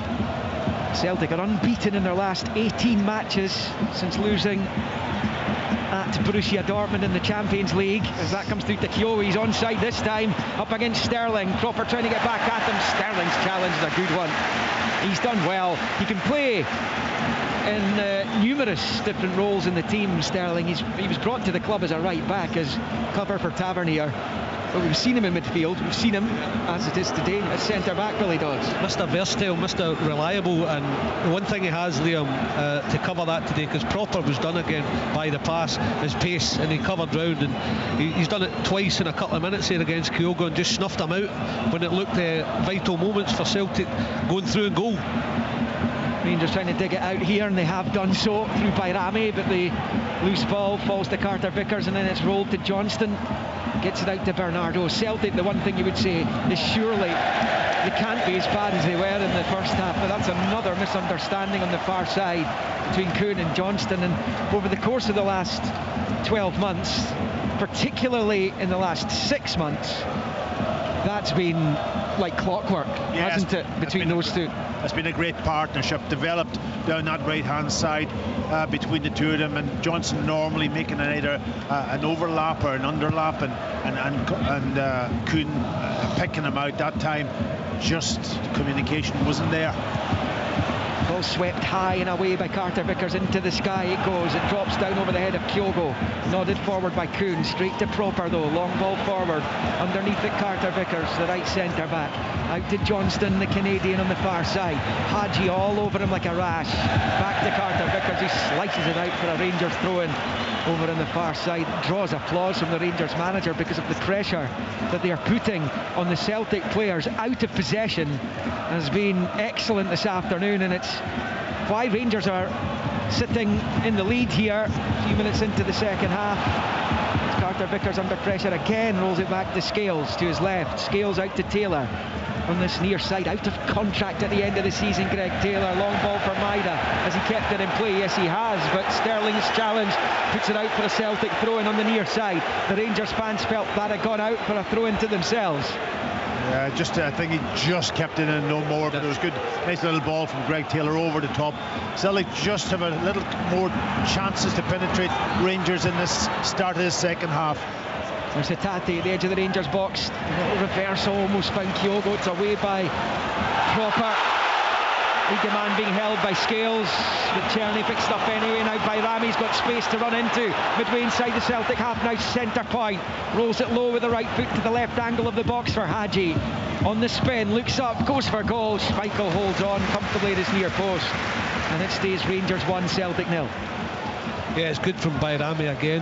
Czerny first to find him, and then the ball out and to Hagi. And that 3 in behind the striker looking dangerous again, and Hagi just got one thing in his mind. He kids on his to Alistair Johnson's going to go on the outside, gets on his right foot, as I've said already in the game, left foot, right foot, no problem for Hagi. Gets a good strike, but it's never really troubling Schmeichel. Celtic on the ball with Taylor, rolls it back to Carter Vickers. I wouldn't imagine that Brendan Rodgers has had to read the riot act too often to his Celtic players this season, but I think they might need a new coat of paint on the visiting changing room. He's pretty mild-mannered, right enough, but even he perhaps would have lost his temper a little bit at the break after what he saw in the first half as Celtic come forward down the right-hand side. It's Kuhn, chip ball into the box, cleared by Sterling. Won't break the way of Carter Vickers here. Celtic trying to rise from their slumber. It is Carter Vickers. Square ball to Johnston, back to McGregor, side football forwards cut out by Diamonde. Diamonde has it under control, rolls it to his right for Czerny. It wasn't a great ball. McGregor has it now and finds Maida. Back to McGregor on this near side. And into Hatate. Arrived Celtic a couple of winter windows ago. Missed a fanfare and exploded onto the scene. Rio Hatate's at Celtic's best chance of the game. They've given it away though of the champions, and it's Jeffrey on the far side. Rolls it back to Raskin. Just leaves it out that left-hand side for Hagi. It goes back to Cropper. And then to Kelly. It is a scratch Rangers defence this afternoon. It has been put together because of injury and illness.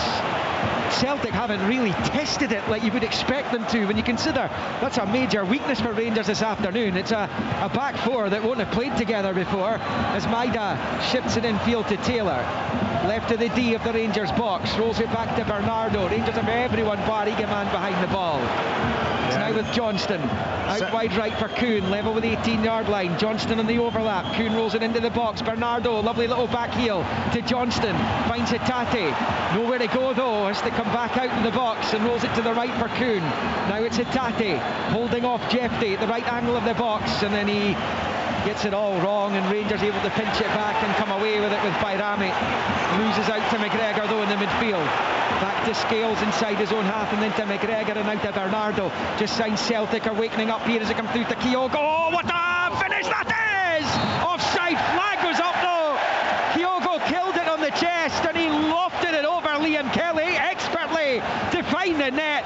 But the flag goes up on the far side and it stays Rangers 1, Celtic 0. But that will be VAR checked and they're going to draw the lines as well. Yeah, and that was a brilliant finish. Took it on his chest and just lobbed it over the top of Liam Kelly, who had just had to come off his line to try and narrow down the angle, but the space was in behind and he would finish it absolutely perfectly. But has he gone too early? They're checking it, of course, at the moment. But it was good play, and you could see signs of Celtic after in the second half, a little bit more control in the game, better passing, linking up the game, getting into better positions. That's 3 times now Kyogo's got into that sort of almost penetrating positions. Oh, he's got his arm stretched, Kyogo Furuhashi. They've checked it and the on-field decision is correct. Much to the relief of the Rangers supporters around about this. Kyogo's devastated because that was outstanding. It was, not just the finish, the build-up play. And we've said all along, Rangers needed a second. They've been brilliant today, but it just takes a moment, and it looked as if it was that moment. But rightly so, Liam, he said he thought he'd gone early, but just McGregor to win the ball back, feed it to Bernardo, and then the pass was brilliant, and the chest and the lob and the execution was out of this world, but luckily for Rangers it was just off. Stays Rangers 1, Celtic 0, almost on 54 minutes. No changes when it looks of things to the half-time scorelines in the other 4 matches that kicked off at 3 o'clock in the Scottish Premiership. Means 1-1 Aberdeen, Ross County, Hearts 1, Motherwell 0, Kilmarnock 1, St Mirren 0, St Johnstone 1, Hibernian 0, 1-0 Rangers here, Dundee Derby to come at 5:30. Meantime, a challenge in the midfield here, just checking for a possible red card there, but the check's complete and it's okay. Nick Walsh is the VAR. Hear what Packy thought of that VAR intervention in the background. No, honestly. But sometimes you just know, get on with it. And that was one of them. Schmeichel gives it to Carter Vickers at the edge of his own box. And then Schmeichel again. Finds Scales. It's the longest Celtic have been behind this season in the Premiership. Their only defeat came in the Champions League in Germany, and They've competed well in that competition, save for that 7-1 humbling in the Westfalen. Schmeichel rolls it for Scales, but it's overhit and out for a Rangers throw-in midway inside the Celtic half on this near side. And a little frown on the face of Kasper Schmeichel there. And it's bowled back by Yilmaz. He's done really well. He's a left back playing at right back today. And many full-backs are capable, more than capable of playing on either side. Yilmaz has not had that experience before, but he's played Maida really well when you consider the seasoned right back and captain that Rangers normally have in that position. They've had so many issues with him. Maida, as Rangers pick up the switch left to right. Czerny gets there, Taylor couldn't cut it out. Czerny dancing to the edge of the box, rolls it wide left to the penalty area for Hagi. Hagi has it, takes a deflection across, beaten away by Schmeichel at his near post. Breaks to Diamonde. Plays the 1-2 with Czerny. Diamonde flashes it out wide left for Hagi. Takes a touch and crosses in. It's cut out by the first man, who is Johnston. Diamonde is into trouble. And Paulo Bernardo won it back off him, but the ref's whistle goes, and Brendan Rodgers is aghast with that decision that's gone against his team there. It's gone against Bernardo, the former Benfica player, and that will be a free kick to Rangers, just slightly left the centre, almost at the midway point of Celtic territory. And rightly so. I thought he did well up against him, and he kind of almost man for man trying to win the ball back and won it. But anyway, the referee was right beside it. He obviously seen something that I didn't see, but he's given the foul and free kick to Rangers. Sports Sound here on BBC Radio Scotland, on BBC Radio 5 Live, on BBC Digital, on the iPlayer, online, bbc.co.uk/Sports Scotland. Rangers 1, Celtic 0. The third Old Firm derby of the season. Second in the league. 14 points between them. Rangers with a free kick here. As I said, midway inside the Celtic half. Just slightly shy of that mark. Hagi and Czerny stand over it. Czerny with the left, it looks like it is. He clips it towards the penalty spot. Conclusive header away by Carter Vickers. Rangers trying to get it back into the area. Kyogo misjudged the flight of the ball. Carter Vickers bails him out and digs it out. Now Maida tries to get onto it. Loses out to Jeffrey though.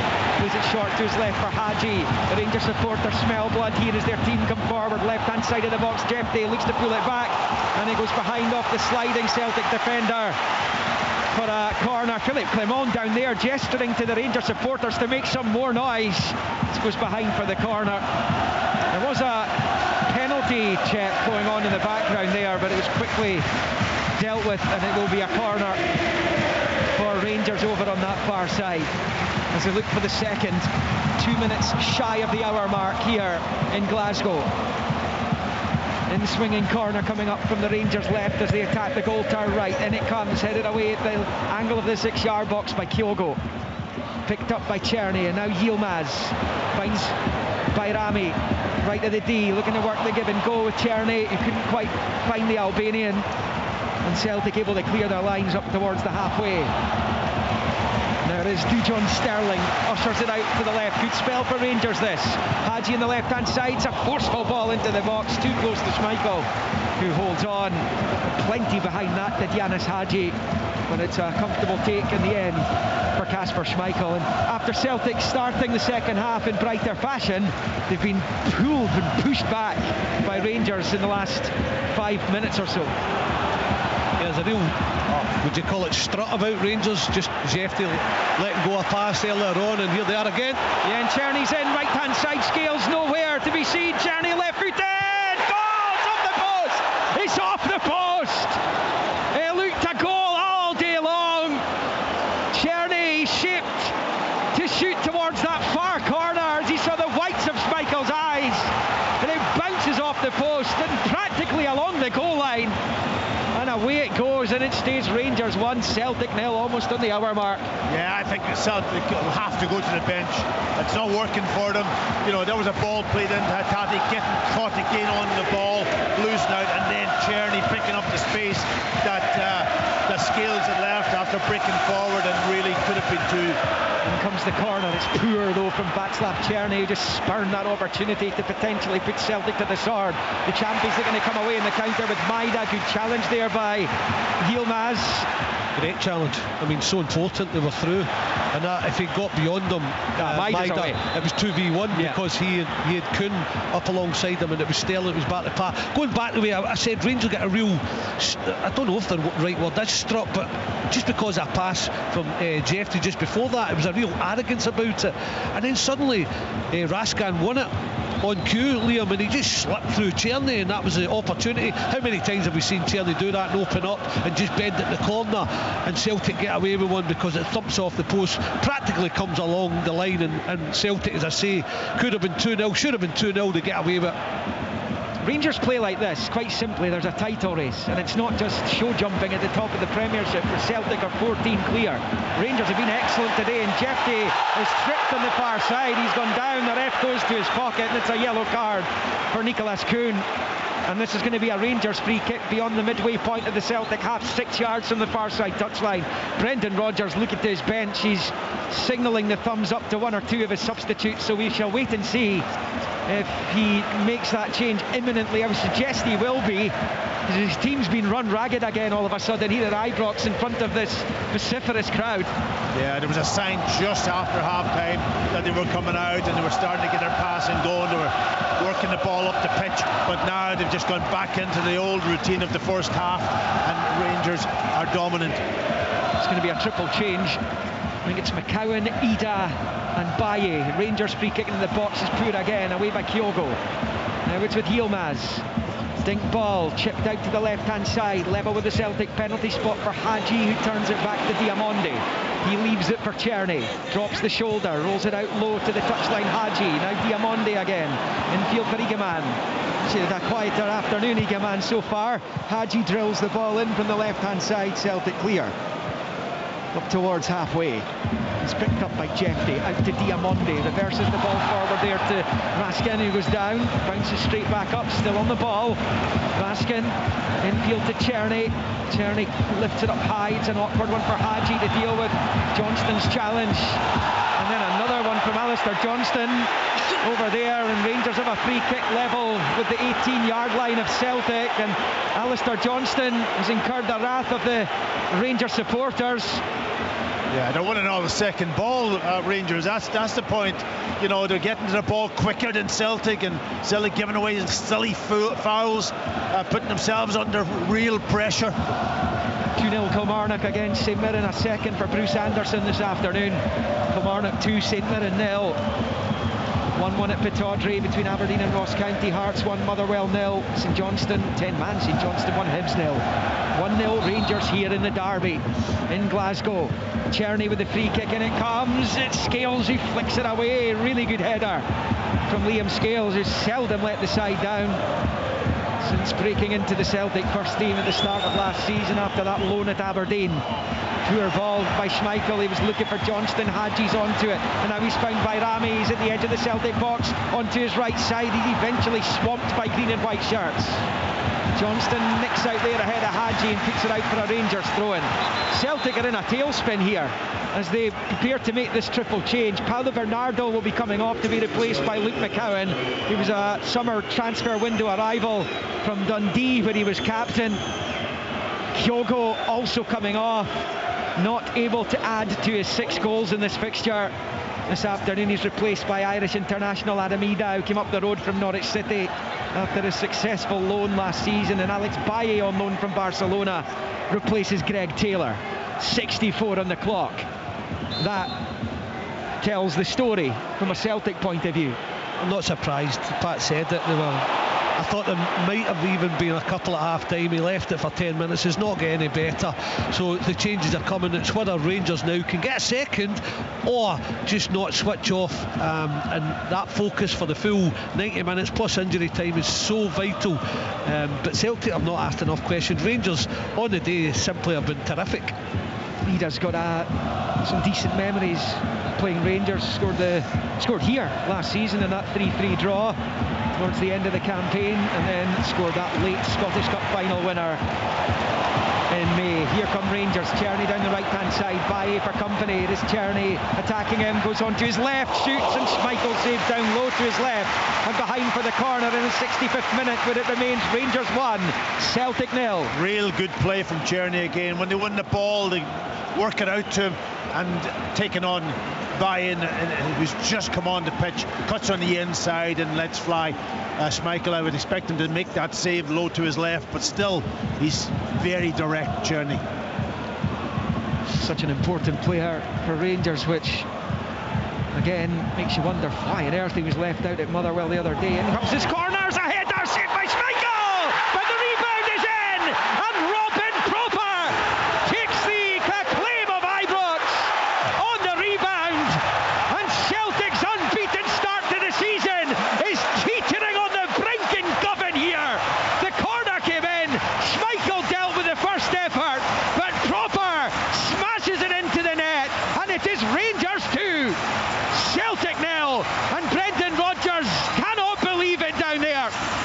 Well, it's deserved, and it's a great ball in. I'm not sure who got the first header, Liam, maybe you can clarify that, but the effort was saved, and then it's Rangers the way they have done all game, wanting the seconds, and it's a man Proper who's come in for a bit of stick, who gambles, who gets in at the back post like a striker, and he's never going to miss that. Thunders it high into the net, and Rangers take a deserved 2-0 lead. Yeah, deserved, and it's been a while since they've got that advantage against Celtic. You know, the first one was an absolute free header right in the heart of Celtic's 6-yard box, middle of the goal. Shouldn't happen. Maybe the substitution's coming on, maybe they lost a player, somebody's lost. I would like to see it again, but certainly the save comes up and then they follow up and finish. Celtic under severe pressure right now. 2-0 Rangers. If Celtic are to emerge from Ibrox, the home of their bitter rivals, with their unbeaten record intact, they're going to have to come from 2 down and do it the hard way. Baye is fouled. That's going to be a free kick to Celtic, who now absolutely need the next goal. McCowan flashes it out to the far side for Kuhn. He made the changes, Brendan Rodgers. They're 2-0 down in double quick time. Here's a chance. Itate's a little swing at it. Raskin blocks it just to the right of the Rangers box. Itate looked to get onto it. They've got just over a quarter of the game left to Celtic to try and mount a rescue mission. But from what we've seen in the opening 67, almost 67 and a half minutes, you just do not see this Rangers team caving in right now. I know it's been a while since they've got to this situation in the game against their bitter rivals, but now it's about them being able to hang on. Celtic will mount a charge, there's no doubt about that. They have to. There's Maida rolling it back to Carter Vickers, plays it short to his right for Johnston firing it forward, but that sums up Celtic's afternoon again. He's put it straight behind for the goal kick. I have seldom seen Celtic as ragged as this. Decisions have been poor, passing's been poor. They've been second to every ball that's dropped in the middle of the pitch, and just can't get the rhythm going whatsoever, and that's down to a combination of Rangers pressing them, counter-pressing them at times, and Celtic just way off it today. I think it was Raskin that got that header and then kicked off the line, and then Proper was there. But Rangers, it was a lot about tempo today, energy, what they brought to it. Can they concentrate for 90 minutes? They've done that so far. 68 gone into the 69th minute. It's been near perfection for Rangers, and they had to do it. They talked about they needed a top performance, maybe to save their manager. Well, they've delivered. Here they come again. Eagleman up towards the edge of the Celtic box. He's on his left side, wants to get back onto the right. He is now. Been crowded out a little bit, but he toes it to Tierney, right hand side of the box. Back to Eagleman, looking for some kind of space. Rolls it out wide right to Nadim Bayrami. Low ball back to Yilmaz. He's gone for goal. It swerves all the way through, and Schmeichel makes the save. Corner, Rangers again. Where on earth has this Rangers performance been all season? 2-0 up they are, and they're looking for a third. Egeman's got the ball in the edge of box and looked as if he was going to lose control, but he kept control, and that's been the difference. You know, Celtic haven't got their tackles in, and one way if you can pass the ball around that, but if you can't win your tackles in a game like this here, then you're going to be second best. Rangers corner, Czerny left-footed in, swinging at the near post, caught by Egeman. He's claiming handball. He's claiming handball. They're going to check for a possible penalty here for Rangers. Several light blue jerseys approaching the referee, Don Robertson, asking the question. I'm just about to move on to the 70-minute mark here at Ibrox. Rangers 2, Celtic 0. It's that run again, it's caused problems. Outswing a front post run. This time it's Egeman gets the contact, screaming for a handball. This is where VAR's good. They can get a look at it, clear it up. No penalty, incidentally. 2-1 Ross County at Aberdeen. Chilvers with the goal.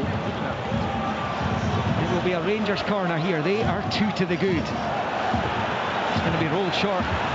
Low, back to Yilmaz. He's a goal from about 25 yards. It's easily blocked and cleared by Celtic. And Rangers have it again with Hagi. Out to Czerny on this near side. Rolls it back to Hagi. The Rangers' next game is in Edinburgh against Hibs on Sunday lunchtime, and the Rangers supporters will not allow them to drop this standard, Billy, because they've set an incredibly high standard this afternoon here. Yeah, but that's the biggest part of being a top player, being a top club, winning trophies, is consistency. You've got to concentrate, you've got to do it every game. If you're not doing it every game, find a way to win. That's not happened for Rangers. Yeah, this is the bar set now. Can they continue for the rest of the season? That is the question. Still a mountain to climb, even if they do see this one out. 11 points would be the gap at the top as Diamonde turns back towards his own half and stabs it back to Sterling.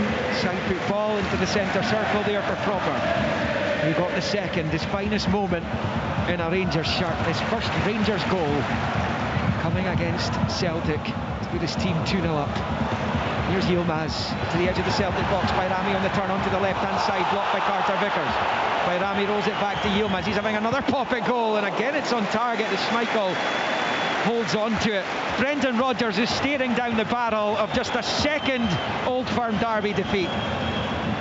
I don't know about you, but I'm so surprised they have not had a part in this game. Yeah, it's down to Rangers, but there's nobody really said, look, let's go, let's get this right and give it a go. It's just like, it's still Rangers' dominance and creating the chances. They've been outplayed in the game completely. You're absolutely right, Billy. And, you know, that is not Celtic in the way that they have gone about this season so far. So that's been the big surprise. They've tried to pass the ball. Rangers have harried them, but their passing has been so poor today.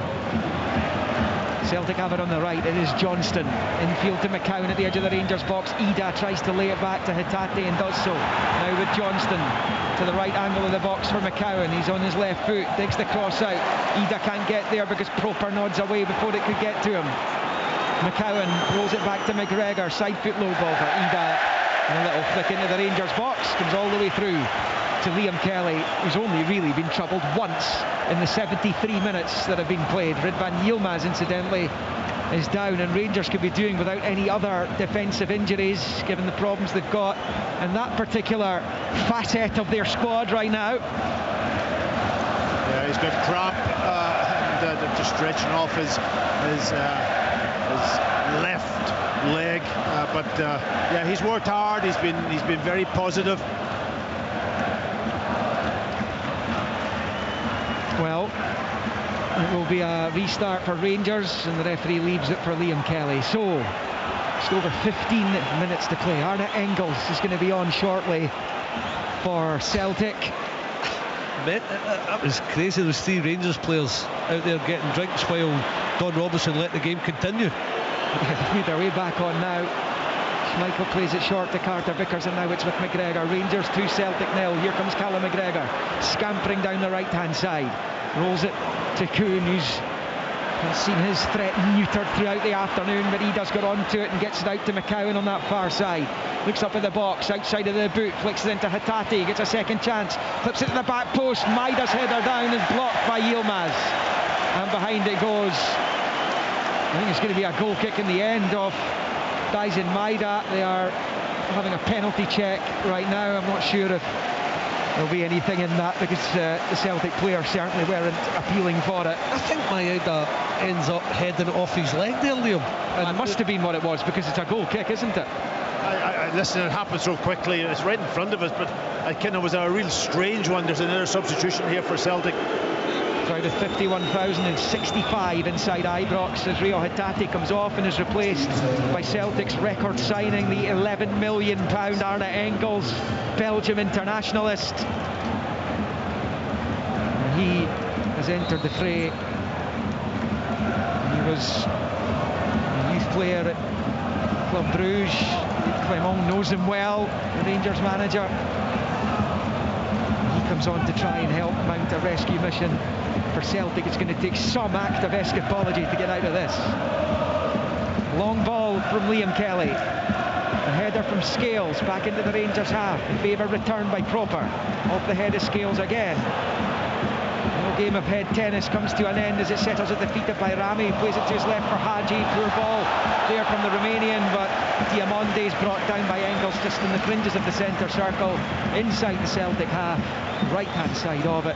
Rangers 2, Celtic 0, 76th minute. Yeah, Engels just on the pitch. Yes, he falls over the ball and takes Diamonde out of it just by just going to ground. If there was any intent.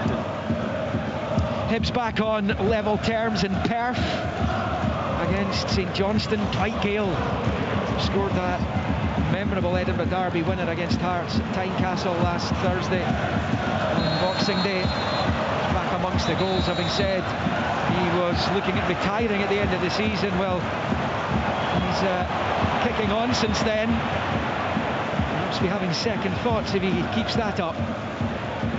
And then Celtic on the ball here on Sportsound and BBC Radio Scotland, on BBC Radio 5 Live this afternoon as well, on digital online at bbc.co.uk/sportscotland. Dundee Derby for Radio Scotland listeners still to come. Drive to come on 5 Live as Celtic come forward down the right. It's a Kuhn ball flipped in towards Ida, beaten away by the two fists of Kelly. Czerny picks up on this near side of his box. Back on towards his own byline. He's giving it straight to Engels. Baye can't find a teammate though, and it breaks back to Václav Czerny, and sometimes it's just your day. Rangers have it. Egeman gets it back from Bayrami. He's evaded Scales' challenge. Egeman is away. Rolls it to the right for Bayrami. It's a really poor ball though. Carter Vickers is able to come across and slam the door in his face and passes it back to the goalkeeper. And it remains 2-0 to the home team. Celtic, the sands of time are slipping away from them here. And the first defeat of the season is in the post unless they can turn this around. Billy Dodds. What a chance it was. It was a great take from Igamani because he was off balance, took it, drove on the pitch, and he just had to get the right way to pass and try and take Carter Vickers out of the game. It was under hit, but it was a 2v1 situation that Rangers didn't capitalise on. And they've got it back, Rangers here. Maida giving it away this time. Back to Proper, who was long, asking a lot of Diamonde, and Diamonde doesn't fancy the chase. Schmeichel gets onto it. He's to come outside his box to the left of it to do so. He plays it short to Scales, who finds Carter Vickers. It is Johnston. And then back, square ball into Carter Vickers, who finds Scales. That was brilliant from Diamonde, because I thought he should have kept chasing it because it was outside the box, but once he was out of position, a bit tired, he is screaming at Czerny, fill in for me, sit in my position till I get back there. And they've had a little chance. Czerny's still in there. It's a bit of a mismatch. He's not a midfielder, but shows you everybody working for one another. Shift up front coming up for Rangers. Danilo is getting ready to come on for them. Celtic with Carter Vickers, side football to Ida, who's back inside his own half. Yeah, Celtic passing the ball now, but going nowhere really. You know, Rangers have really done that press really well. Really, their distances between them, especially across the midfield, has been excellent in forcing Celtic just to pass the ball, but not able to penetrate. Celtic have it here. It is a dreadful ball by Alex Baye, trying to get Maida involved down the left, but There's no chance Dyson Maida's getting onto that. Way too much on it. Goes behind for the goal kick. Rangers will make the change. And it's going to be Bayrami coming off. And Danilo, who scored the third goal for Rangers in that League Cup final against Celtic a few weekends ago, that took the game to extra time, who will come on to replace Bayrami. And it looked like when he was involved in that break there as though he was going to potentially be in behind to put Rangers 3-0 up. It was off. And high five with Danilo, and then the hug from his manager. Danilo on for the final just over 10 minutes of the 90 that remain here. I think the disappointment for Celtic today is the performance. You know, listen, you can get beaten in the game, but if you don't perform and you don't do what you normally do, then that's really disappointing. They usually have a moment. Honestly, I can't remember them looking like, all right, they're turning the corner, really putting the pressure on Rangers. They have had nothing in this game. The first 2 minutes, the start of the second half, that has been it. And even at the start of the second half, it was only a couple of minutes again. They have been so far off it in terms of we know what Celtic can do. I just can't believe my eyes when I'm looking at this and thinking, where is your spell being, Celtic? Looking at dropping points in back-to-back away league games, having drawn at Dundee United. And here, they're 2-0 down, and Rangers have pilfered it back on the left, and Jeffrey is making his way up to the edge of the box. He plays it across, and it brings back to Danilo, who sweeps it home. And it's bedlam at Ibrox, because Danilo from 6 yards side boots it past Michael. Supporters explode with delight because they are putting their great rivals and neighbours to the sword here. The champions are beleaguered, Rangers buoyant, and it is an incredible scoreline of Rangers 3, Celtic 0, and it will be a spectacular end to Celtic's unbeaten start to the season. Incredible, but deserved, Pat, I would say. I mean, Rangers have been relentless. I'm waiting for the drop-off period from them, but they have been exceptional. On the ball, out of possession for the full duration of this game, and Jeffrey yet again wins the second ball, drives forward. No Celtic player fancy it. I'll keep going. He hits the strike. It deflects into Danilo's path, and from 6 yards he thumps it home. It is no more the Rangers have deserved. I agree. I can't not disagree in anything you've said there, Billy. It's been one of these really poor performances from Celtic that it's been a long time since I've seen it. I've got to say, just everything about their game today is not been up to scratch, and their movement, their passing, even their aggression isn't there today. Well, there's another error, unforced error. Baye couldn't control it, goes through his legs and out for a throw into Rangers on the near side. Almost on 83 minutes, and Rangers might want more here. They've had so many issues with Celtic recently. There was a 3-0 Rangers win here at the tail end of Postecoglou's time in charge at Celtic Park. He came at Ibrox. I guess these games are never dead rubbers, but that was as close to a dead rubber in this fixture as you'll get on that occasion. This is different. This is in the meat of the season, and despite Celtic's still massive advantage at the top of the table, this will certainly give Rangers belief that they can at least make inroads and eat into that advantage in the weeks ahead. Well, they must be kicking themselves, Rangers, when you consider two weeks ago they were 9 points behind. If they'd have come to Ibrox still in that situation and won this game, there would be only 6 points behind. Do you know what? I still can't see them challenging Celtic for the title. It's like I'm with you, but it's like last season where manage the season and they've not done it. They could have just gone get results against Rangers, Dundee and Ross County, and probably saw out the league. And this season the same. This was their opportunity. If you had managed the last couple of games, that you get Celtic here and you get it to 6, but that was all gone after the results against St Mirren and Motherwell. They have not managed last season or this season's well so far. No, I mean, look, their record here at Ibrox is very strong. It's as strong as Celtic's is at Parkhead. It's what's happening on the road in the league that's left them so far behind and requiring snookers already. I mean, they've played 9 league games away from home and won just 3 of them. They've lost 4. Defeats at Celtic, at Kilmarnock, at Aberdeen and St Mirren. That's where their problems lie. It's not here. Yeah, like last season, Rangers go to Dundee, lose the game. Ross County lose the draw the game, and then Ross County, and that's where the league was lost. They have not managed certain fixtures, especially away from home, from season to season. And unfortunately, to win a championship, you've got to be good home and away. You can't consistent, afford you're right, consistent, and that's where Celtic have been over the last 10 years. They've done it, and they've won the league because of that. Yeah, I mean, that's the difference. Just once have Celtic not won the league since 2011, 2012. The Rangers won it when the matches were being played behind closed doors.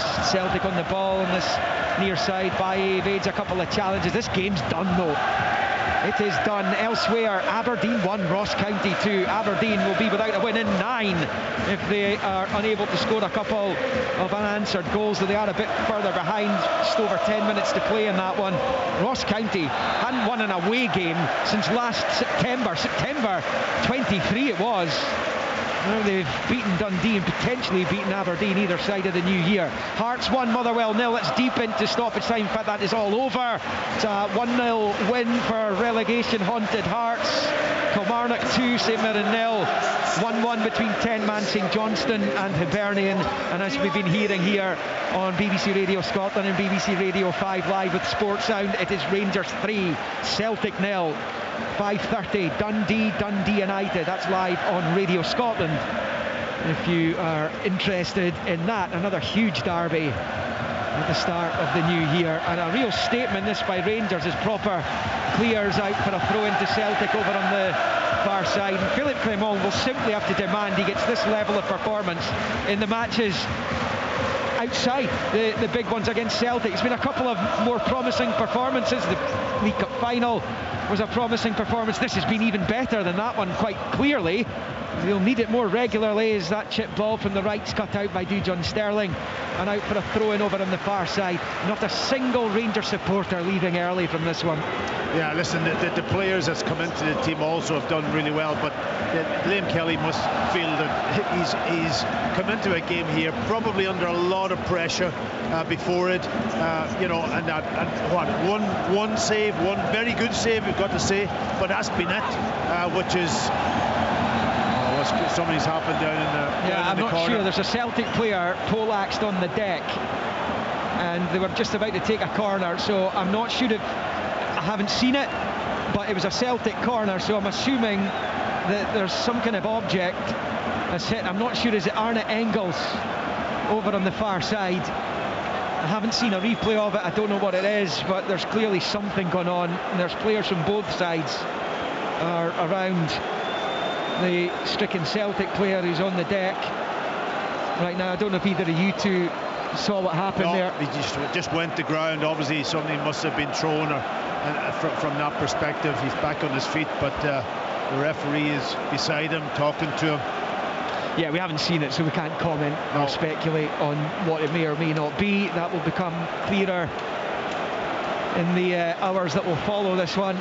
Don Robertson coming over with something. Yeah, we might get a look as to what it is that's caused the issue here. He's handing something to the fourth official, Matthew McDermott. Brendan Rodgers is asking what it was too. It will be a Celtic corner, and that is being handed just now to the police and to security. There will be 5 minutes added. We hear 3-0 to Rangers. Celtic corner, in it comes. A really decisive header away by Jeffrey. And that just takes the pressure right off. Not that there's too much of that when you're 3 to the good. It's very hard to pick out any Celtic player from my perspective that has been on their game today, but you could look at a Rangers team and say every single one of them has contributed. Absolutely, Pat. It's been on the money, the performance levels from off the ball, in possession. Incredible how they've kept it going, how they've concentrated, and that stand with that makeshift back four. I mean, that has been thrown together. They have been rock solid, and then the midfield got a real grip in there, and the front three four have been electric. They have caused Celtic all sorts of problems. It's all over in Kilmarnock, where the home team have beaten St Mirren by 2-0, both scored by Bruce Anderson. And very last knock-ins in Perth, where it's 1-1 between St Johnstone and Hibs. Saints have played a lot of that game with 10 men. Rangers on the ball here with Yilmaz down the right-hand touchline for Czerny. They might not be done just yet. The home team, Czerny's ball into the box with the right foot, comes out to Jeffy over on the left-hand side. Gets the break of the ball off Kuhn. Plays it short. Hagi back to Igaman. Challenged well by Engels, and he's able to wallop it clear with the right foot out on the far side, where Proper will nod it out for a Celtic throw-in. 5 minutes confirmed. We're into the first of those here at Ibrox. Rangers 3, Celtic 0.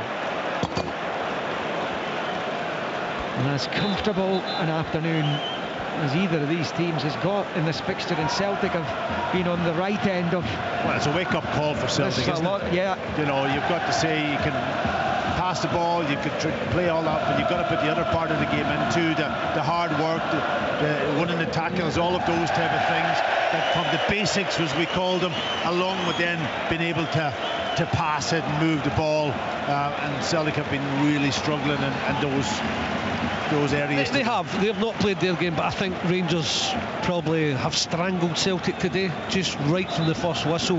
That 2 minutes, then got it calmed down, and just the way they've gone about the game, relentless, pressing, breaking and possession, looking dangerous, getting their goals at the right times, and just really snuffed them out. Robbie Fraser, the youngster, coming on for Jeffy, so he goes over to left back. I'd wonder if there would be a start for Robbie Fraser this afternoon, given Rangers' defensive woes. One of the 5 minutes has been played. 3-0 Rangers. It will be a Liam Kelly goal kick. He's had a relatively trouble-free afternoon, and I'll bet when he knew that he was going to have to come in for Jack Butland today, that he thought he was going to be in for a more challenging day than this. Very much so. He hasn't had to really do very, very much at all in this particular game. As I say, that one save from Atati, that was a decent save, I've got to say, but you know, you'd expect to be under lots and lots of more pressure. The amount of goals that Celtic have scored this year also, and the chances that they've created, but this has not been one of those days, I'm afraid. Well, Rangers have won this battle. Celtic clearly will be extremely confident of winning the war, because they have that huge advantage at the top of the table as Carter Vickers turns away from Igaman.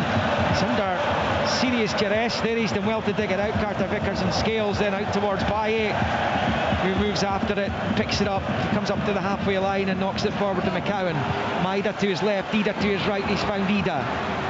Ida then leaves it for Johnston on the right hand side. Now Kuhn, the right angle of the penalty area, plays it to Baye, back to Kuhn, and then he shows too much of it to Czerny, who pops it away. Not a great ball by Kuhn as Scales goes in on the challenge on Igaman, and it breaks to Yilmaz, who has performed admirably at right back this afternoon. This is McGregor rolling it back to Carter Vickers. Rangers are going to make a triple change deep into stoppage time. Here, Dessers, Barron, Cortez are all waiting to come on. Here comes Celtic, the ball to the right, Engels, right-hand side of the box. And then he plants it into the Broomloan stand behind Liam Kelly's goal. Over the bar, Rangers 3, Celtic 0, triple change. And this is, I suppose, as much to allow some of these Rangers players out there who've done heroic performances for their supporters to get some acclaim. It will be Raskin to come off. Hagi, who got their party started in the first goal of the year. And Egaman coming off as well. Barron, Cortez, Dessers come on, and he's had some bad days recently, Philip Clement. He's had some good days as Rangers manager. There won't be many will top this so far.